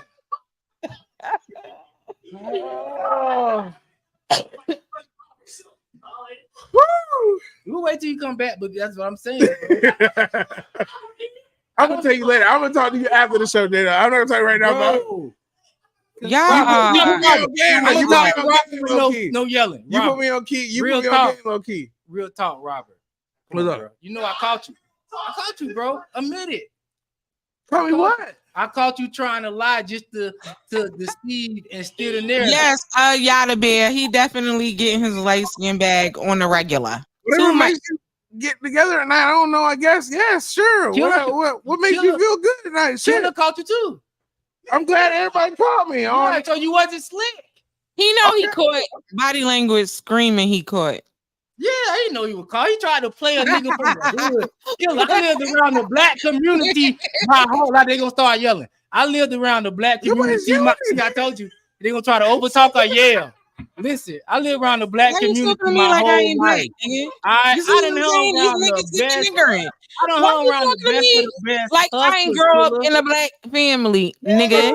No, when niggas just trying to filibuster and say stuff that they know they don't believe, just to make it look like you don't know what you're talking about. And he thought I wasn't gonna catch it. And he wanted me just to move on from it. Just to be like, yo, yeah, we got that off. I'm happy you got your congratulations for the day, brother. I'm happy you got your congratulations for the day. What are the next topics? What are we talking about? I don't have the docket. Hey, J-Dub got me on this. This is an accomplishment. No, I caught him. Nah. Let him stay on this. I caught you. This is our next hour. Let J-Dub go ahead. No, it's not. Fuck that. We only got 15 minutes. I don't give a fuck. We can talk whatever fuck. Play next topic. We caught you. He said, "Football Jay showing his light skin style Right without down. yelling and that nigga raging." He always showing his I light caught them, and now they trying to just do whatever to the strap. I caught them, y'all. I caught them for trying to just say stuff that they know wasn't true, and they mad. And that was a they. Yes, I didn't even say nothing. I didn't lie about shit. But you were trying to deflect. No, I was trying to. We do not have a clip. We don't have a clip, and it's been over an hour. I need needed to drunk, blowing my high, beloved. Let's get to the shit. Killa, you feel me? I'm trying to run with them. We got the show to do. Killa Mike won the Grammy. Let's go. We do have a clip. What? That's what.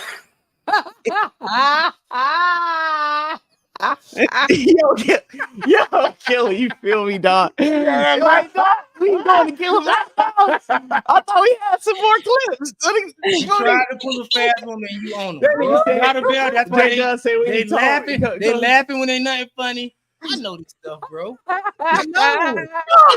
Okay, Killa Mike. Killa Mike, you're right. Killa Mike. We got Killa Mike clip. Let's run Killa Mike. Let's run. Tried it, but I'm a nigga from the streets. Y'all the bell. They know it. Listen, bro. I've been in the hood, bro. Put that resume up on the wall, please. I never lived in the suburbs. Y'all the bell in my life. I'm from the hood. I know niggas. They can't do that shit on me. They tried, but they failed, and now they're supposed to. They're gonna laugh to save face. It's easy. It's easy, but we got them. Everybody see it. What you talking about, Jay? Yeah, I called him. I called him. And they don't like it. Killa called him too. And I appreciate you, Killa, for coming in here and with some balls to tell the truth. I appreciate you, Killa. And I knew that you would do that. See? All right, we ready? Bro, it's been a whole minute. I know. Now niggas nervously looking at their clock. Oh, I'm watching the time now. How long we gonna be with this nigga exposing us? Stop it, bro. Stop the drama.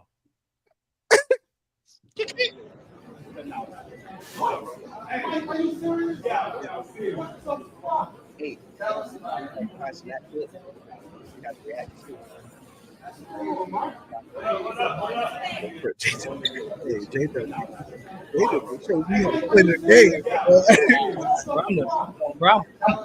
Hey, bro, you know I'm sure we gotta play the game, Jason. Y'all trying to play a pimp, bro. Yo. And the boy know I'm a pimp. He tried to play a pimp and thought he was successful. You trying to play a pimp? You are holding up the side bigger than me because I was going to expose the truth. Yeah, I know your guy. I know your guy to win, but listen, I want to come to the room. I want to bring you a broom because Atlanta still won. You feel? Yeah. However it go, young player. Just know I know who you are. Positivity, you. Who do you? I know who you are. Positivity, you. Who decided this motherfucker? I want to invite Kyle. Thank you for saying my name. I know your guy. I know your guy to win, but listen, I want to come to the room. I want to bring you a broom because Atlanta still won. You feel? Yeah. However it go, young player. Just know I rock with you two on the chin for all us. You know what I mean? Because I'm gonna just say to young people out there, it ain't nothing wrong with expanding. It ain't nothing wrong with trying something else. It ain't nothing wrong, with just giving. Having. You don't have to be always in the crowd. So I just want to encourage our listeners out there.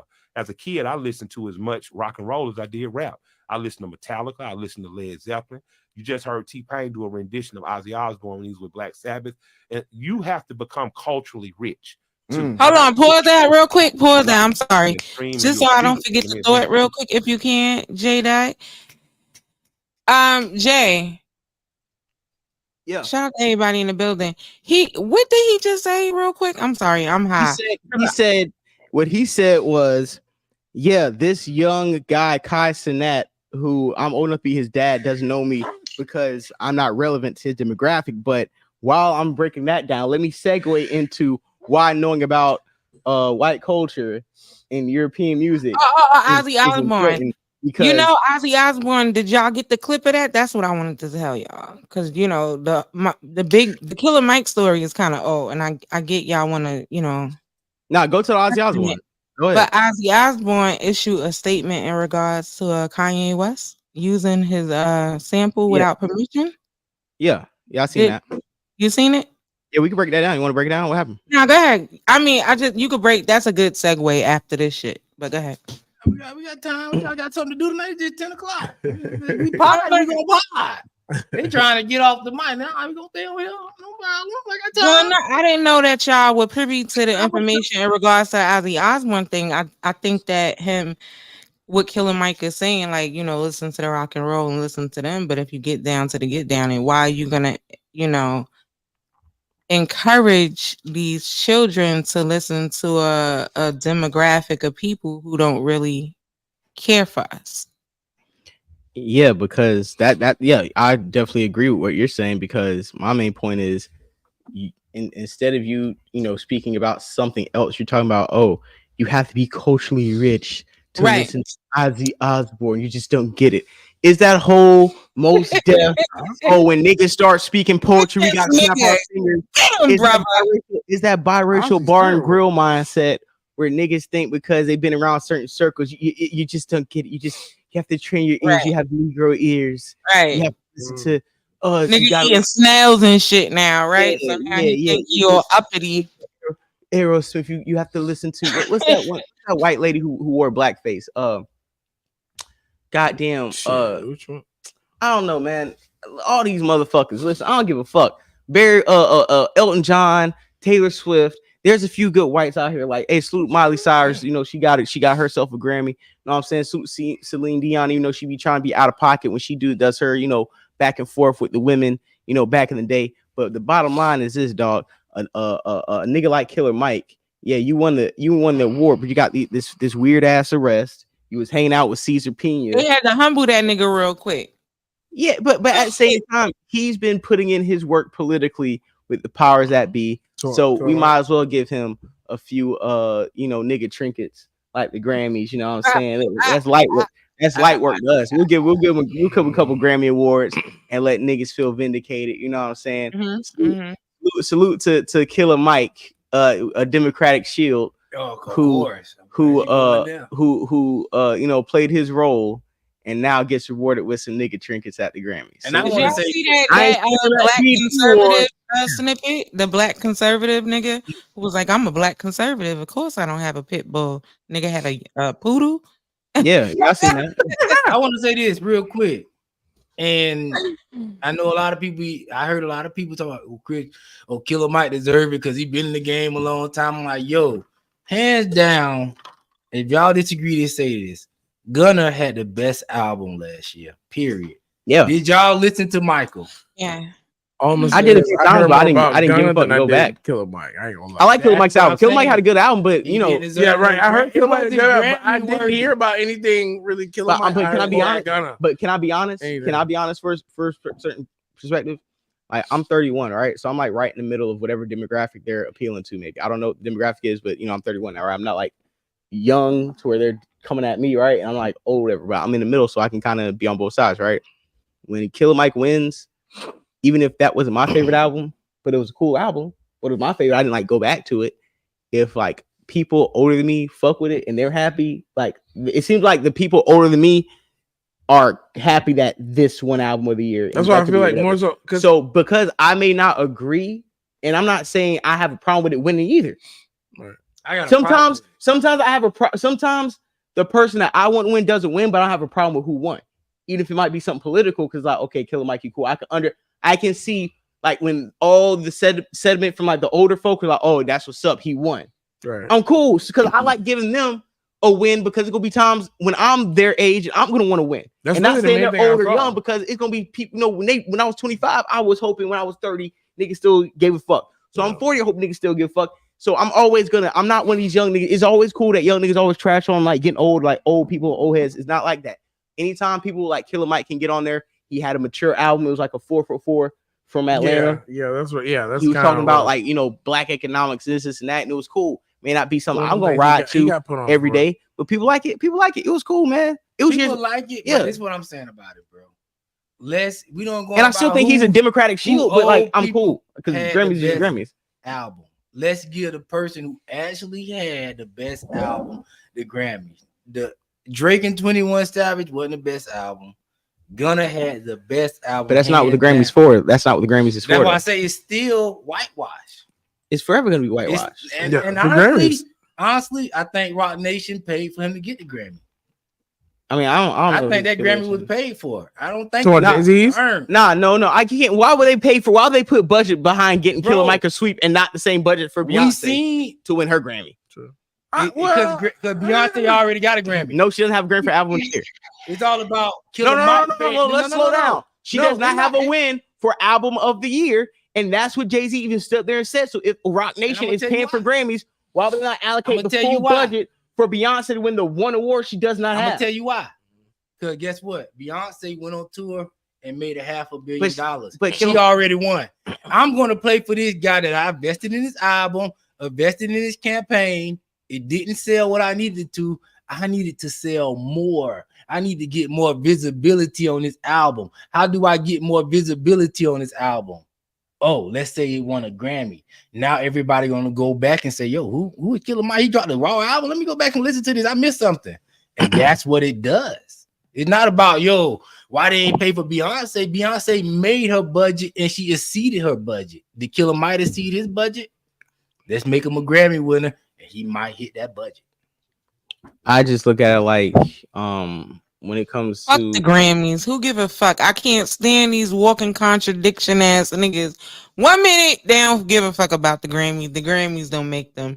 As soon as a nigga don't get a Grammy, you know what I mean? Like I had to kick Hov back in because I'm like, you the same nigga who made Still Nigga. Hey, right, Killa Mike, the first Killa Mike, the first nigga to be like, hey, y'all don't be at the BET Awards, y'all don't be at the Hoodie Awards, y'all don't be at Soul Train Awards. And the minute he gets some validation by people, by can we stop doing the Academy Awards? That's why I don't like all this fish right. No. Let me finish.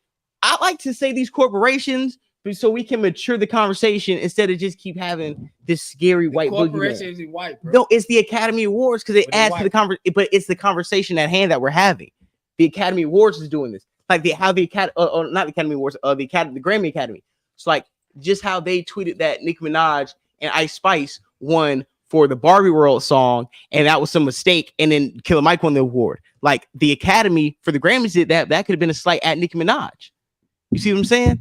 That's something niggas ain't talking about. But instead of saying, "Oh, the scary white man," like, bro, we have to mature the conversation and we have to grow. We have to make it more complex. So, okay, who is the giant white man in the sky? Not just a white man that's banging a gavel everywhere we go. No, the Grammys, the people who run the Grammys. They white. It doesn't matter who they are. We're talking about the organization.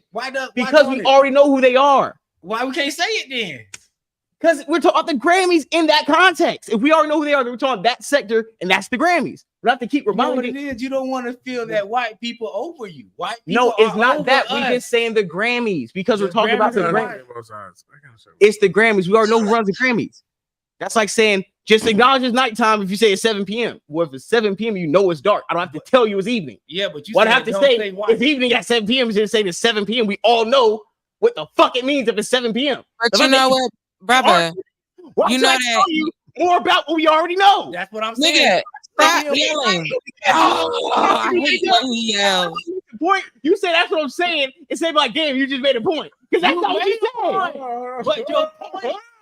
That's what I'm saying. You made a point, but I see your point. Your point is you don't want to hear that white people in charge. So instead of saying white people, let's forget about the white people and we're gonna just say the Grammys. It's not forget. We already people. know. We already know, so let's say it. I never heard somebody say, hey, it's 9 p.m. It's dark outside. No, they just say it's 9 p.m. You know that saying, if you live for the applause, you'll die by the booze? Is that a great example of what happened? If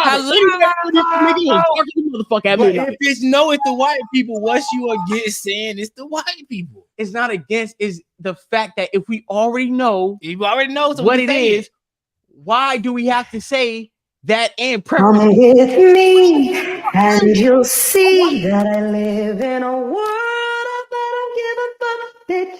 Come with me and you'll see that I live in a world that don't give a fuck, bitch. It's the white people is because we want to just be like, yo, it's the white people. Can I get my shit? Yes, Killa, please go, Killa. Please speak. Please speak. You live for the fucking applause, you'll die by the booze. That's a great example of what Hova exhibited for me. They told me she got all these fucking Grammys, but she's still not happy. Because you know why? Because it's an insult that I have made probably some of the most monumental. Why? What the fuck is a Grammy? No, it's not what's a Grammy. No. It's not about what's it's about this. If I'm making some of the most monumental music in recorded history, especially in this era, why am I losing to an Adele album? None of us, and I'm not saying black people because Adele's huge and all her music rings off. But why am I losing to the people you're propping up that aren't? No. What I'm saying is, why am I losing to people who are you propping up who are not even here at this present time? Adele's not here anymore. People run it. Okay, they do run it, but what I'm saying, we gotta say the white people. But we already know they run it. We don't gotta answer no question. How you stop the show and have to say white people, boogeyman? I keep saying we do not have to say because we already know Taylor Swift and these people are white. That's my point. We shouldn't have to answer the question. Why are these people? No. Hold on. You're interrupting me, and you keep interrupting me about acknowledging white people, and we already know these people are white. So I have to finish the point. If everybody who hears me and has eyes know they're white, why have they stop the whole conversation and be like, and by the way, they're white, and keep talking? We already know. By the way, but you asked the question. It don't fucking why matter. These people this is what I'm trying to say. For white people over black people. J-Dub, let me speak. This is what I'm saying. No. You're not telling me anything because you don't know what the fuck I'm trying to say. This is what I'm trying to say.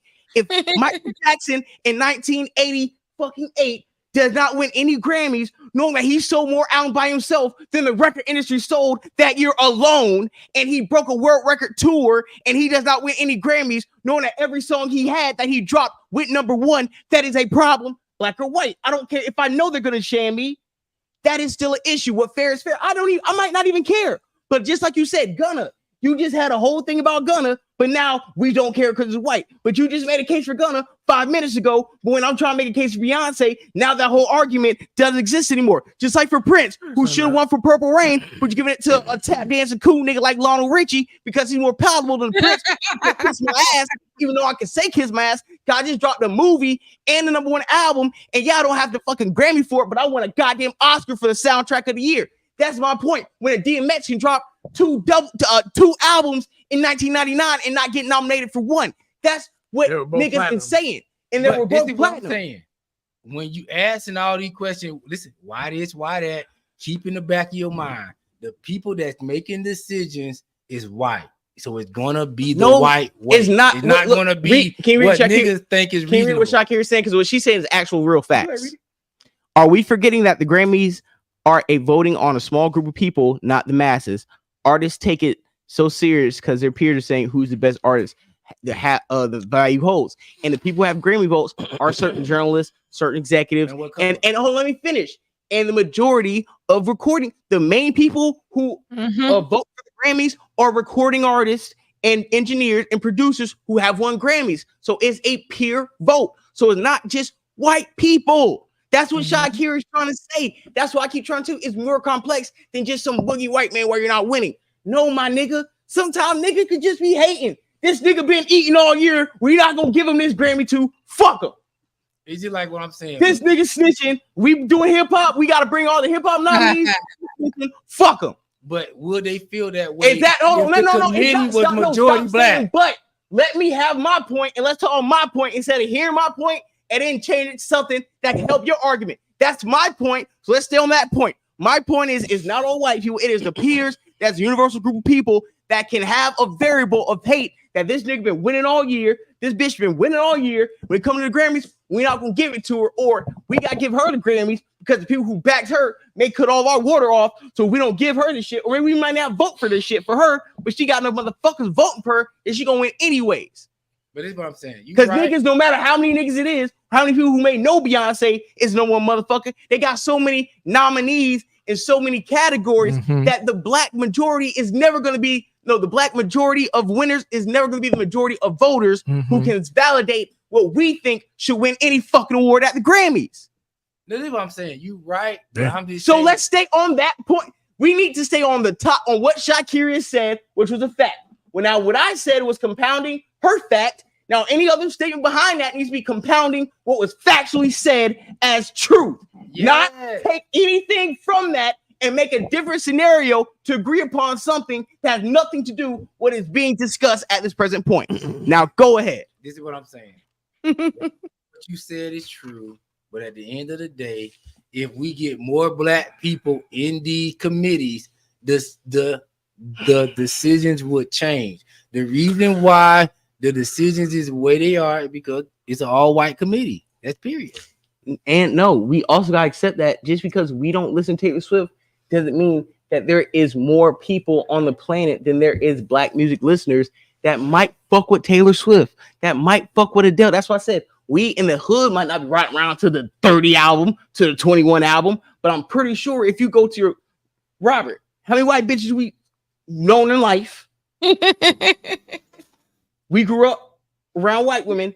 They fuck with Taylor Swift. She Tupac. But the country majority white, so in that scenario, So she should win. they're the majority. So what the fuck? That's are what you I'm talking about? saying. That's what I'm saying. If we get the thing in this committee of Grammys, They're not going to be black, majority of black people. That's what I'm saying. And even the majority of black people may not all get on one accord to vote everybody black. It'll be more. It's not that deep. Down the line. It's like this, bro. What we should do, the committee is all white. That's a fact. In order to change the way the stuff vote, what we should do. We shouldn't do anything but continue to do what we do. The only thing we should do, the only thing we should do is fun things like having things like the Source Awards back, having things like the Vibe Awards back, propping up the Soul Train Awards, putting the BET Awards as a personified a show of class like we used to do when the BET Awards came out and niggas was suited and booted and Michael Jackson came out, James Brown came out. Niggas was actually dressing the part because this is black excellence. We be boosting up the NAACP award, even though that is a small hat ran company. What I'm saying, when it comes to black award shows, we show out for these white award shows. Because back in the day, when I go on YouTube and I watch an old award show, because I do that. So I like to see black excellence. I like to watch the 92 Soul Train Awards. I like to watch the 89 Soul Train Awards when Eddie Murphy and Michael Jackson getting Entertainer of the Year awards together. When Whitney Houston's winning awards and they're booing because you get context. Or when Lauryn Hill's winning awards. When Tupac's on stage. When you seeing certain black people at their peak, at their apex, and all the niggas, Russell Simmons, you say whatever they want to now. Majority black. But what I'm saying is, when niggas back in the day, when I was coming up, Killa knows what I'm talking about. When I was a kid, black award shows, we didn't watch the Grammys coming up. We didn't watch the American Music Awards. We didn't need when I was an adult, it's so much need for white validation that was not existing when I was a kid. I didn't watch Friends. We had UPN. We had Fox. We had so much black TV. We had all that. Keaton and Kel. I watched nothing but black people until I was probably a teenager, nigga. I couldn't tell you a white show. Right. So much validation that we cry about the Grammys. Well, we all know Full House now. We ain't gonna shit on Full House, nigga. But no, it's a couple cool white shows, Full House. You know what I'm saying? A Boy Meets World. But what I'm saying is, when the BET Awards used to come on TV, the whole family will be over Auntie house watching BET Awards, watching Soul Train Awards. When the BET Awards used to be a fucking moment. When Grammys come on, American MTV Awards come on, unless you want to turn it on in your motherfucking room, nobody watching that. But now we look for so much validation from award shows that 20, 30 years ago we didn't even give a fuck about, bro, because we threw parties at our own award shows. We've dressed cenat at our own award shows. And those awards, niggas used to get up on stage and be like, just like Monique said, when fuck the Oscar, when I won that NAACP award was when shit popped off. No, what I'm saying is this: when black people watch YouTube, black people 20, 30 years ago, when they won their Soul Train, when they won their Vibe Award, when they won their Source Award, the BET Awards, niggas be like, dog, y'all don't know what this feels like. This is for us. The pride niggas had in black awards when I was coming up, that now has translated to Jay-Z begging the Grammys to acknowledge his wife. Niggas 20 years ago. That's crazy. When you was the one who was fucking trying to copy Fresh Prince, nigga, and not even show up. Like, let me ask you a question. Remember Monique did her Beyonce thing to open up Grammys, and remember Monique premiered Deja Vu, the song. Big ass, she had all the big bitches on stage dancing. Right, but what I'm saying is, when Beyonce performed Deja Vu and opened up and like dropped the single for that album on the BET Awards, and they did the Cater to You shit. What I'm saying is this: Beyonce 20 years ago, even though she was at a different status, she was pumping black award shows. She was premiering shit at black award shows. But you know, she was on her come up then. But Kanye 2009, 2010. They were all on the come up. They needed them at the time. But what I'm saying is, even Kanye premiered Power on the BET Awards. He didn't do that at the Grammys. He didn't wait for the American Music Awards. He did Power at the BET Awards. What I'm trying to say, my main point is this: we keep trying to look for white validation and Grammy validation. That's what I've been saying. Years ago, we didn't give a fuck about the Grammys or the American Music Awards or the Oscars, because when we were winning when Bernie Mac show was winning NAACP awards, that's what we gave a fuck about. When My Wife and Kids was winning, when Steve Harvey was winning, that's why we was watching NAACP awards on Fox. When their supporting actors were winning, Everybody Hates Chris. That when Tashina Arnold was winning, that's what the fuck we gave a fuck about. Yeah. When we already knew Ice-T wasn't gonna win no goddamn daytime Grammy. We already knew goddamn the nigga on goddamn soaps wasn't gonna win shit. Can I say something? Every time I watched these for 40 years, they ain't winning shit. Can I say something? So we already know. Them say something. Go ahead. The reason why that stuff is not important anymore because it's been analytics done to say, yo, just because I win a BET award, my money don't go up. My clout don't go up. My clout goes up if I win a Grammy. So that's why people start saying, yo, black people like me is cool, but we're not in the majority, we the minority. So just because some black people stamp you, that's not going to see in physical results. And that's why at this point, it's not no by coincidence. Black people just said, man, fuck all of us. We got to the point, just like Kanye said, when them Grammys come, that bag come. Just like that's why niggas will pay to get that bag. When Miami won a BET Hip Hop Award, did that make you start listening to Young Miami podcast? No. But guess what? To white people, just like going to the Super Bowl, when Usher performed at the Super Bowl, bag going up. So when you was listening to Young Miami part? Bag going up. No, but you know what it is, J Doug. But guess what? Say that as if niggas woke up and that was the situation. When they slowly drain you of independent black entertainment, when they slowly drain you from black TV shows, like me and Killa was saying, when we was coming up, Moesha came on. After that, we had nigga Homeboys in Space. Parkers. We had the Parker girlfriend, the single girlfriend, Malcolm and Eddie. A smart guy, that's so Raven. My brother and me. You see how many we have black cartoons. What I'm saying is when you deprive black art and black entertainment so much, and now you only got one or two shows you can remember the last 10 fucking years that was an actual black show, when you actually had lineups of black shows for years on a nightly basis. How you ain't named Martin? I was about to go to Martin. We don't like no, stop. No, let me finish. Just like Martin and Fresh Prince, I remember watching Martin and Fresh Prince when I was a toddler with my parents. But I remember that. So what I'm saying is Cosby's a different world. What I'm saying is when now 30 years ago, when they were making those shows, when Debbie Allen and them niggas was making them shows, you couldn't tell them 30 years from now we're gonna regress to the point where we're gonna have maybe one or two black shows on prominent networks, and they're not even gonna last 2 seasons, to the point where we can't even get acknowledgement from our own because we did not even pump up enough content to even fund black award shows as excellent as they were. When Bernie Mac, when Damon Wayans and goddamn Steve Harvey and DL all got shows on primetime TV, yeah, there's more funding for these shows. There's more funding for the press. There's more funding to put their platform out there, market it. When only Abbott Elementary is the only black show you can think about on the main 3 channels, of course you're not.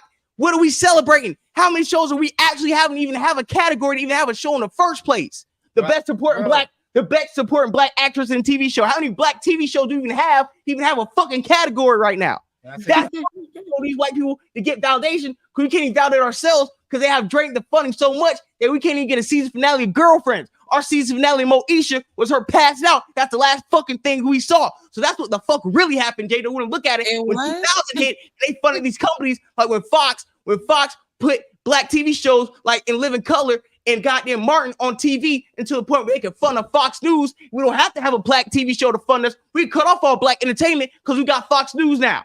You got to go back. These are not scenarios. These are hard. Let me ask you a question. It's facts, but I'm telling you the reason why.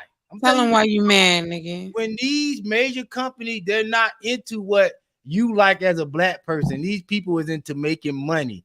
White people is the majority money. That's not the point. You're going off the point. The point was this, J. I'm telling you why these stuff don't exist no more. Because if I listen, it's just like me. The shows that are still making money today on streaming services. No, they don't make that money. were profitable, bro. All right. On streaming services. Okay. I ain't gonna talk because we're not on the same level of understanding. I'm just telling you. If they weren't making money, then they wouldn't be on streaming. Do you see, bro? Let me ask you this: if you go on Tubi right now, let me listen to you finish. If you go on right now, are you going to see Keep the Queens? Are you going to see Everybody Love? Are you gonna see Friends on Tubi now? Because these shows listen. These shows have a wider audience, so they not. Tubi's not a black-owned platform though. So it's a black directed platform. No, it's not. No, it's not.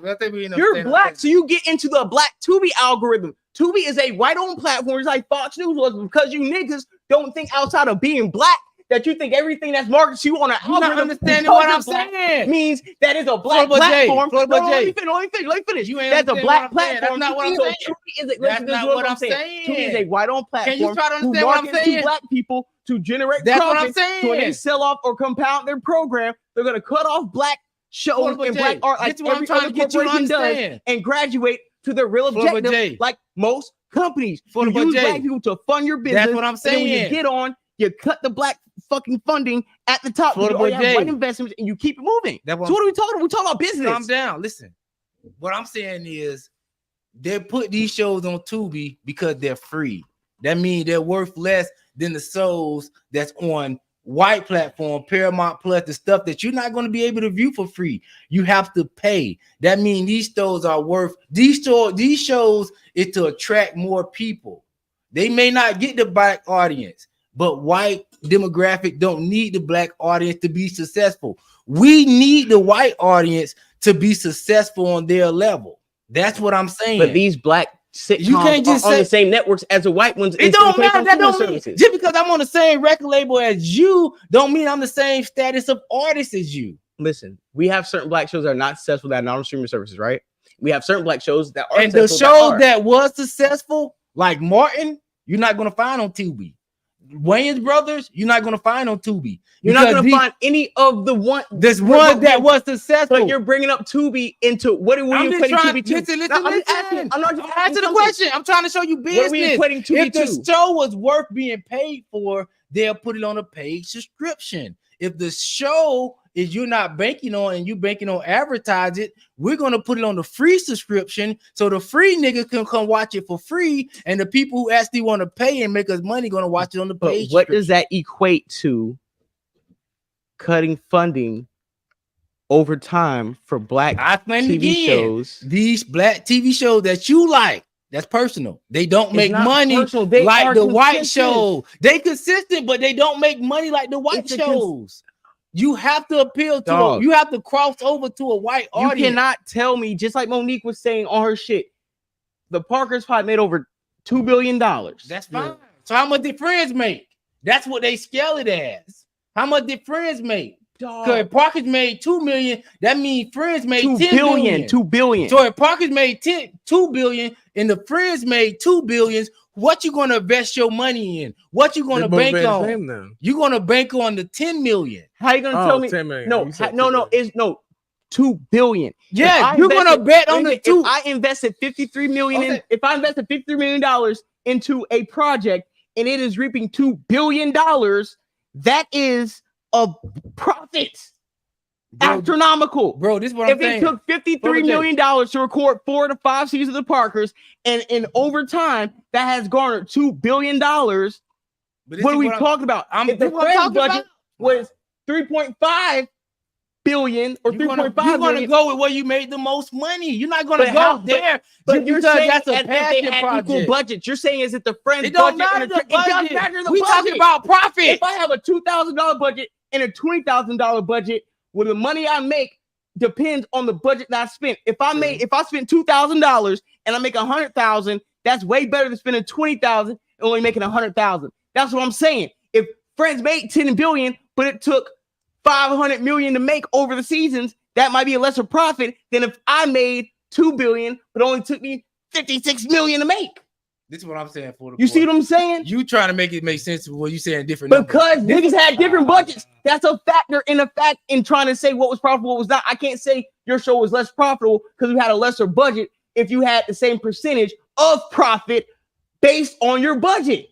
If I had a 200%, they don't go by what they spend. They go by the profit, the percentage. If I made, if I spent with like you, a Hollywood movie, what I'm saying, if a Hollywood movie, if they spent $90 million on that movie and that movie brings in $3 billion, that's a win. If you made $90 million off a movie and you only bring in $156 million, that's a loss. But the money depends. The profit depends on the money you spend. And if I made a $9,000 movie and I get $3 million, that's a profit. If I only spent $900,000, I got $3 million. That's not a big profit. That's almost a loss. So making the same amount of money does not equate to success if we had different budgets.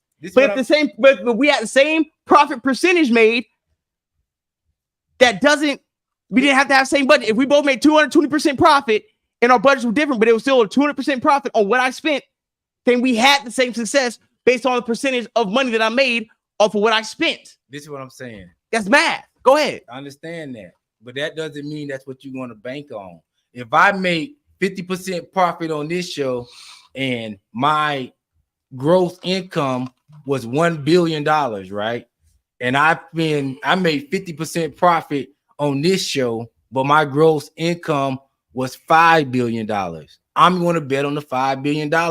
I'm not going to bet on the $1 billion that I got. That seems significant to you, but that might not be significant in the bigger eye of business. That's all I'm saying.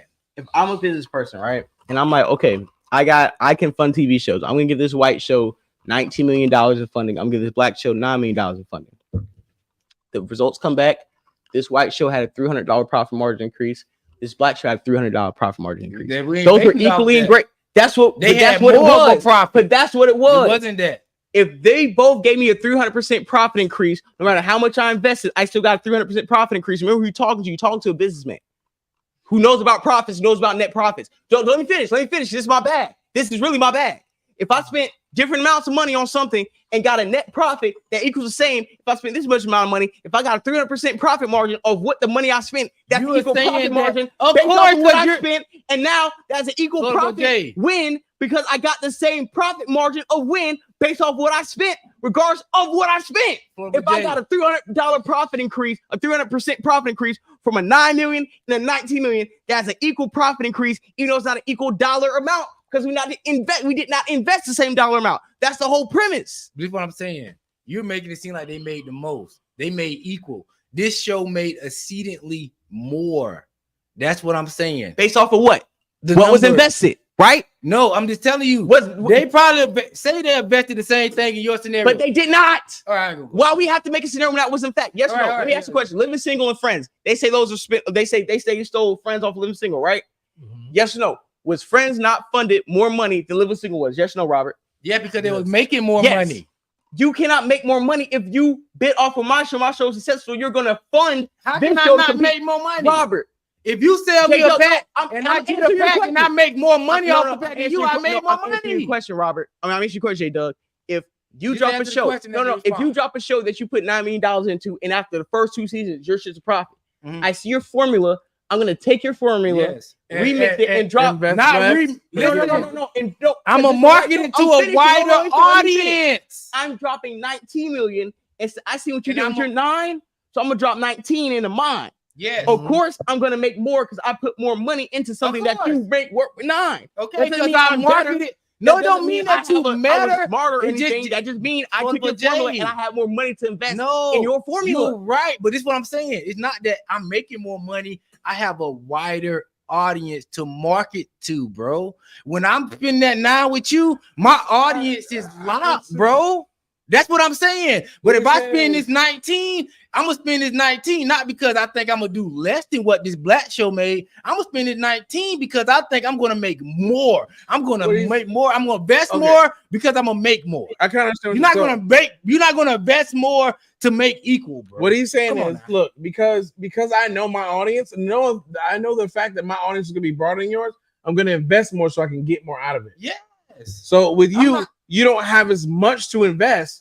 but because he took your idea and he just said, "Hey, I see what you got, but I know my audience. Yeah. So I'm gonna take what you got and I'm gonna invest more into it because I have a more because I have a more, different audience." I understand what he's saying. I understand what you're saying too. It's not about you want to say black and white, take it out of. I'm just trying to show you it's not about black and white. No. People are gonna do It's basically what's like, hey, based on. They're gonna bet as much as they think they're gonna make. No, if I think you might not make money, I'm gonna invest less. No, but if I got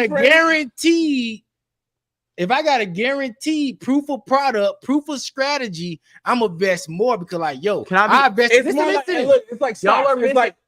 Fuck that. Y'all are missing my point. This is why I fuck. This is why I shot. No. Let me speak on my. No. People y'all talk black. for 2 seconds. Let me don't speak. matter how much they make. Don't even. Let me don't speak. even Let me speak. This is why he I fuck. been speaking. No, this is why I fuck with Shot because everybody else is talking 2 hours of show. I got some goddamn time to speak. Shakira just said the word is profit margin game. What both y'all are missing, what I am speaking on is profit margin. That's what I'm saying. No matter what you invest, if we both make 300%, bro. So what are we saying? Listen, just because my profit margin was high, I still didn't make much because I didn't invest much. I took your $9,000. You see now. Listen. I took your $9 million, doubled it, and made triple. I might have had the same profit margin. So it's the same profit margin. I made more.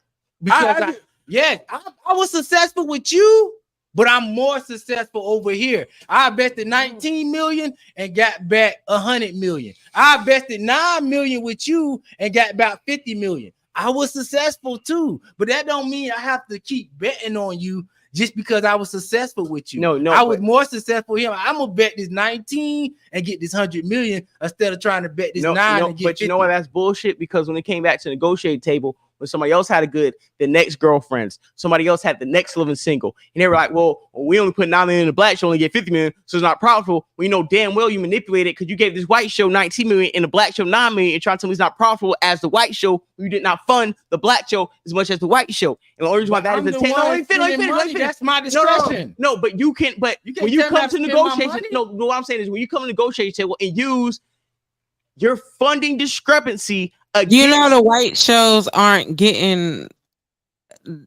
the white shows and the black shows aren't getting the same offers in regards to ads. Yes, thank you. So hold on. So this is what I'm saying. But Killa knows what I'm saying. What I'm saying is when you have a funding discrepancy between your white shows and your black shows, and you come back to negotiation table and use that blatant funding discrepancy as a legit reason why this black show isn't profitable, even though they made the same profit margin, because we all know they have, but you're trying to convince the next black person to come up with the same show or the same concept that could be the next one. You telling us that's not as profitable as Friends was. No, you put 10 million more into Friends. And when we actually look at the profit margins, you put 2 million more into the white shows. You put 10 million more into the white shows.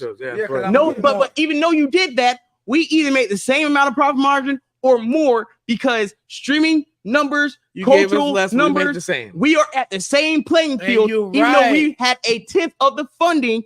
But when we come back saying we don't even need that much to make it work, we still can't get funding. We can't get funding, let alone equal funding, because we don't even have the amount of black shows. If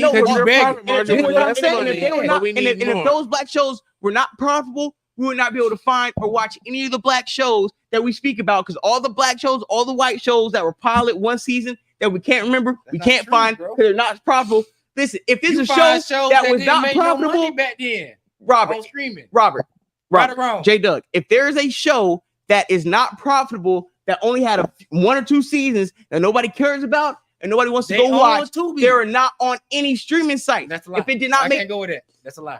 Not every show in the history of television is on a streaming site. Yes, it is. No, it's not. That's a fucking lie. Some do. Thank you. Let me tell you like this. I can prove you wrong. Because every slot they make a little bit of money, but not all of them. Let me tell you. I can say something. Let me prove you wrong. Know which ones are going on there. Go ahead. On Hulu, they have Sanford and Son, right? That was a successful show. On Tubi, they have Sanford, which only went like 2 seasons and it wasn't successful. Tubi is putting all the unsuccessful shows on their streaming site, and the show that was successful, you got to go to Hulu, Paramount Plus, and HBO Max to watch. But what's your point in bringing up Hulu? But this is my point. I'm saying that just because you feel like, yo, I like that show, it made you money, you need to keep investing in it. That's not somebody who's investing to say, yo, I can take your 9 million from that show, put it with this 10 million from this show, and I'm going to make 100 million. I don't need your little 50 million, even though it is profit, even though it is successful. When we don't own our shows, you leaving the decision up to the people who actually spending the money. You're not leaving the decision up to the people to say, I participated, I had a feelings toward this show, and it should be on run shows if we don't own networks, right? That's what I'm saying. You don't own the network, so you don't make the decision. They make the decision based on their based pocket. on what you're saying, right? Which I'm following you. Yes, so over time, they can deplete black shows. Yeah, because they own them. Right. So when they do that, we get to a point where black artists. That's not their fault. That's your fault. How's it? Because you don't own your own show. How can you own our own shows if we cannot? If Bill Cosby cannot buy NBC, like I said, then we can't own our own shows. This what I said. If Bob Johnson, this what I said. This what I said. Remember I said this months ago. We can't own our own. Remember I said this months ago. Yes or no? Florida J. Remember I said this months ago, and you said I was right. I said, yo, when the FBI want to find a nigga to snitch on Martin Luther King or Malcolm X, they find a nigga. They shouldn't be able to find a nigga. If y'all focus on business, y'all focus on building, y'all focus on control, then they shouldn't be able to find a nigga to participate in any show unless you say, yo, we got the creative direction. That's on false. If I have a show concept that I know a network wants to buy, but I may have to sell a stake in, then you're not a boss. But listen, you under their control. We're not talking about being a boss. But if you're the boss, you control your show. You're using a previous conversation to equate to what we're because it makes about. sense now. If you're a boss, nobody can't take you off. We're not having a boss conversation. You cannot force a boss conversation. I can't have no beggar conversation. No, let me finish because it's not a boss conversation. This conversation is about beggars. I'm a writer. Yes, and I write. You're working. And NBC. Yeah. I don't give a fuck about being a boss. I'm a writer. Yeah. That's the whole point. But what you writing, I don't want to invest in. That's their choice. My objective is not being a boss because I'm a writer. So the whole boss conversation dies when we talk about a certain job. I'm a fucking writer. I write for TV shows. NBC wants my fucking show about niggas. You don't know because you don't know what the fuck I'm about to say. So just chill. Let me get my shit out. You got if these. If they take your show off air, they don't want it. False scenarios. I'm not doing with false scenarios. If they take your show off air, they don't. Here we go. If I'm a writer and I write for TV shows and NBC calls me, they want to pick up a TV show that I got about niggas, but they want to get 40 to 60% of my show. And if I don't do this, I might not get another TV show offer for maybe 2 to 3 years, maybe ever. So if I'm on some Monique shit, if I'm on some Monique shit and be like, I want to give a majority, they might never call me again. But how about I sell a percentage of my stake to this company so I can actually get my show on the ground? Okay, that's your now the show's successful. Yes. Now the show's successful. Yes. Now they offer me a deal for another show. Yes. They want to cut the percentage because the show makes this amount of money. Speaking of shows, I got one to do.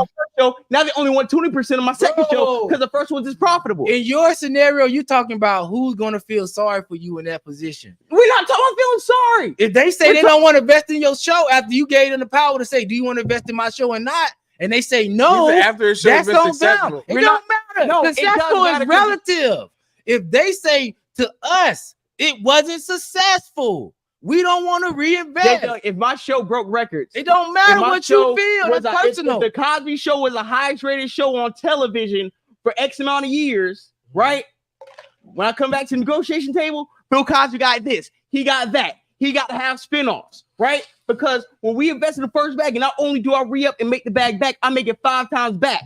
And I want to re-sign. You got a favorable deal, and you want less percentage because we have, instead of making $30 million a show, you want 50% splits. So we eat 15-15. That 15 turn into 150. So now we go back to renegotiation table.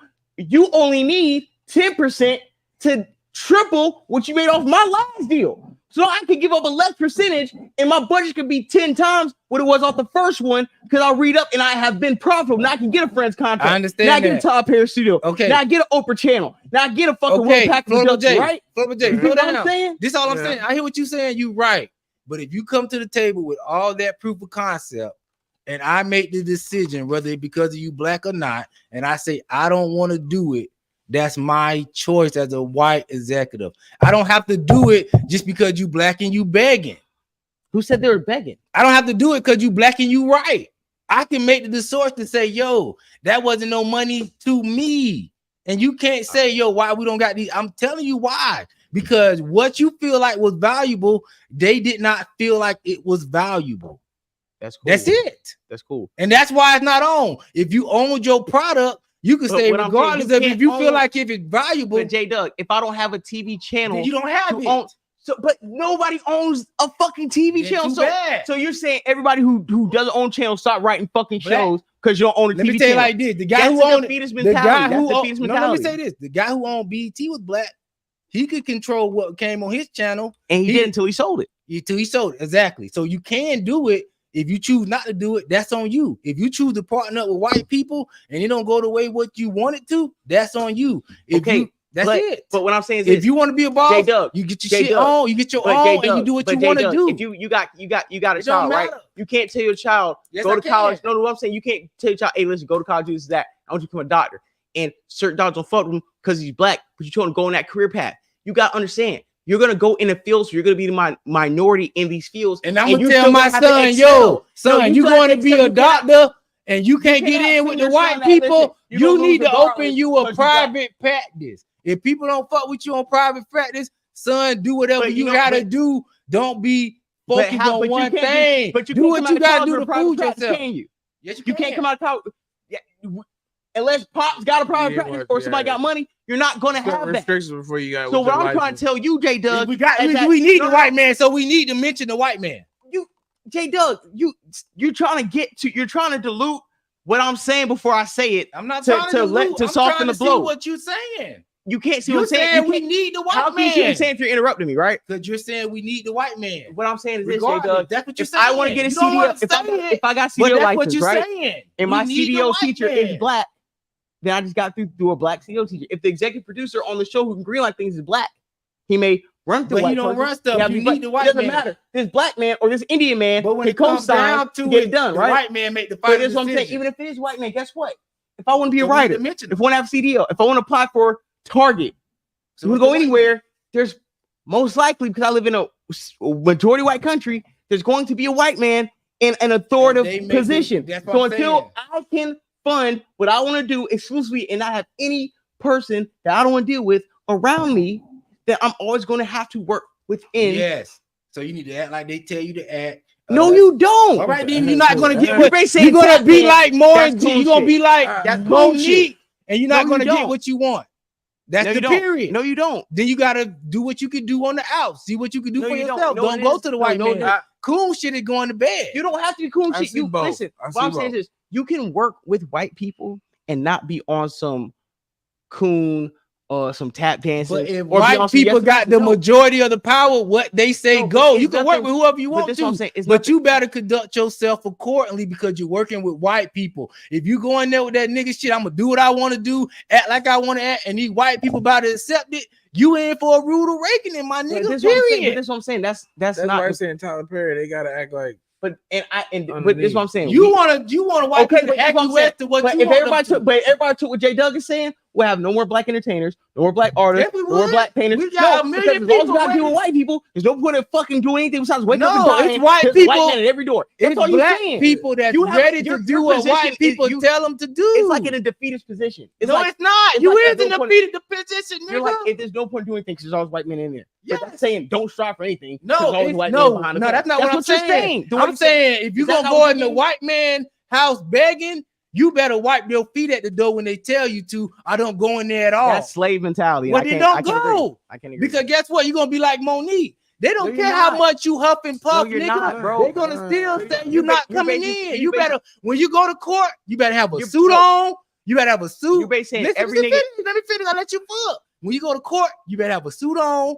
You better have a lawyer with you, and you better be looking to court into what this white man says you want to look in court if you want the best chances of being successful. Now, if you say I'm going in this court for a charge and I'm going to show it up in a dashiki because I'm that nigga and black people should be wearing and should be able to do what they want to do no matter who the color of people is, you're not going to get the results that's more favorable to you. So you're going to get pushback.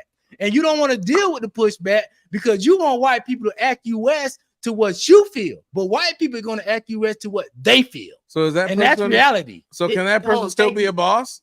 Thank you, Black McBain. Thank you, Black McBain. You can't. Listen, let me answer. There's no he asked me a such thing as question. a black boss. If a black person say, yo, I'm not going to the white people asking them nothing. I'm making my own rules. And if what I do is successful, if what I do get pushed to the masses, if what I do go in front of all my people and I'm propped up, that's on my work. But the white man ain't got nothing to do with it. So if you want to go to the white man and ask them to do stuff for you, you need to do it their way. I agree with Black McBain. If you go to a black man, professionalism. I agree with that. I agree with Black McBain too. That's what I'm just telling you, bro. It's not about, yo, I'm black. Y'all should be nice to me. Motherfucker ain't gonna be nice to you just because you black. You better come doing this the way white men say to do it in their house. Just like I come just like I come in your house, I gotta do it your way, right or wrong. Yeah. Okay. When you go to the white man house, you're gonna have to do it their way, right or wrong. This is what I'm trying to say. Same thing Shakir said, same thing Black McBain saying. I know what they saying. They saying the same cool shit. No, I'm talking about black people getting some power. And if you don't get no power, don't settle for less power. And then when you get less power, come back to black people complaining. You didn't tell niggas how to get power. You just told niggas to be submissive and tap dance for white people. Yeah, that's what I'm saying. That's not power. That's not power. Your power is doing what you told niggas to do. If you go to them. But if you don't want to do that, then you need to go do it the way you want to do it.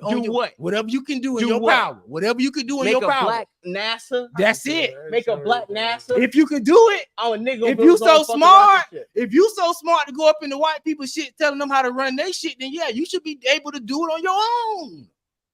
What's wrong with that? Now when we tell you don't go around white people, it's a problem. You should jump 100 feet. Because they built 100 feet. You black, nobody can fucking jump 100 feet. Yeah, white people jumping. That's who you begging. Hey, guess what, bro? You know what? It don't even matter because I gotta go, and we gotta wrap the show up. So I appreciate everybody tapping in. Do it. You could do it. This is fucking fire episode. So I appreciate you tapping in. Specs Facts Podcast. It is late on Friday night. There's a lot going on. Yeah, everybody have a wonderful night. I cannot wait to I cannot wait to fucking like review this episode again. But I'm gonna holler at you guys. You guys have a great episode. We're gonna play the music and shit. Yeah. But nah, this was fire. This was fucking dope ass conversation. This is fire. Yeah, y'all have a great night, man. It's not really no debate. I'm just saying. I don't see how you can go on white people shit and tell them how to do shit. Okay. Yeah. Boys to Atlantis. Footsteps in the dark, part 1 and 2. Just landed the UFO back from a 5-grammer. Trying to explain like teaching a 5-year-old grammar language barrier. So he acknowledges that black people don't have no control over shit, right? Fly when the doves cry. I never knew a love like this before. But if I build it, if they over me, I don't have control over it. Fresh killing niggas, I'm talking slice. I don't have control over shit. Splattered on your girl face, but she smiling. I see a acknowledge my perfect timing. Smelling like Versace, fresh coconut and watermelon. Mixed with some Zayu Bubba, niggas ain't never selling. Focused on the lesson, so if I lose, I'm never failing. Focused on the clues, the other side trying to tell me something. I can hear the whispers, I'm searching around like I'm key hunting. Russell Crowe, beautiful mind, baby, I'm number crunching. Time my bow with a grammar keep, nigga, I'm crop dusting. Tripping dollars hitting quick, I can feel the tears coming. So that's the 4-2. Yeah.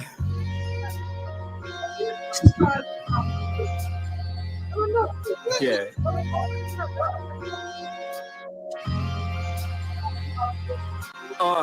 Boys to Atlantis. Footsteps in the dark, part 1 and 2.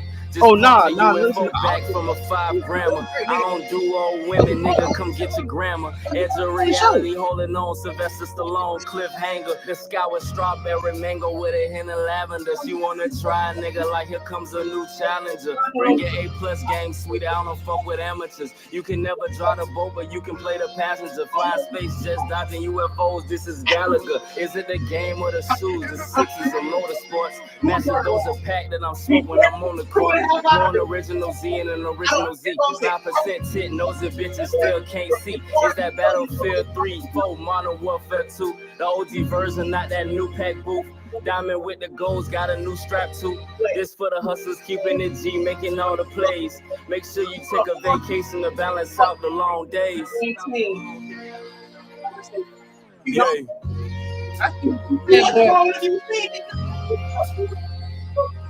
Yeah.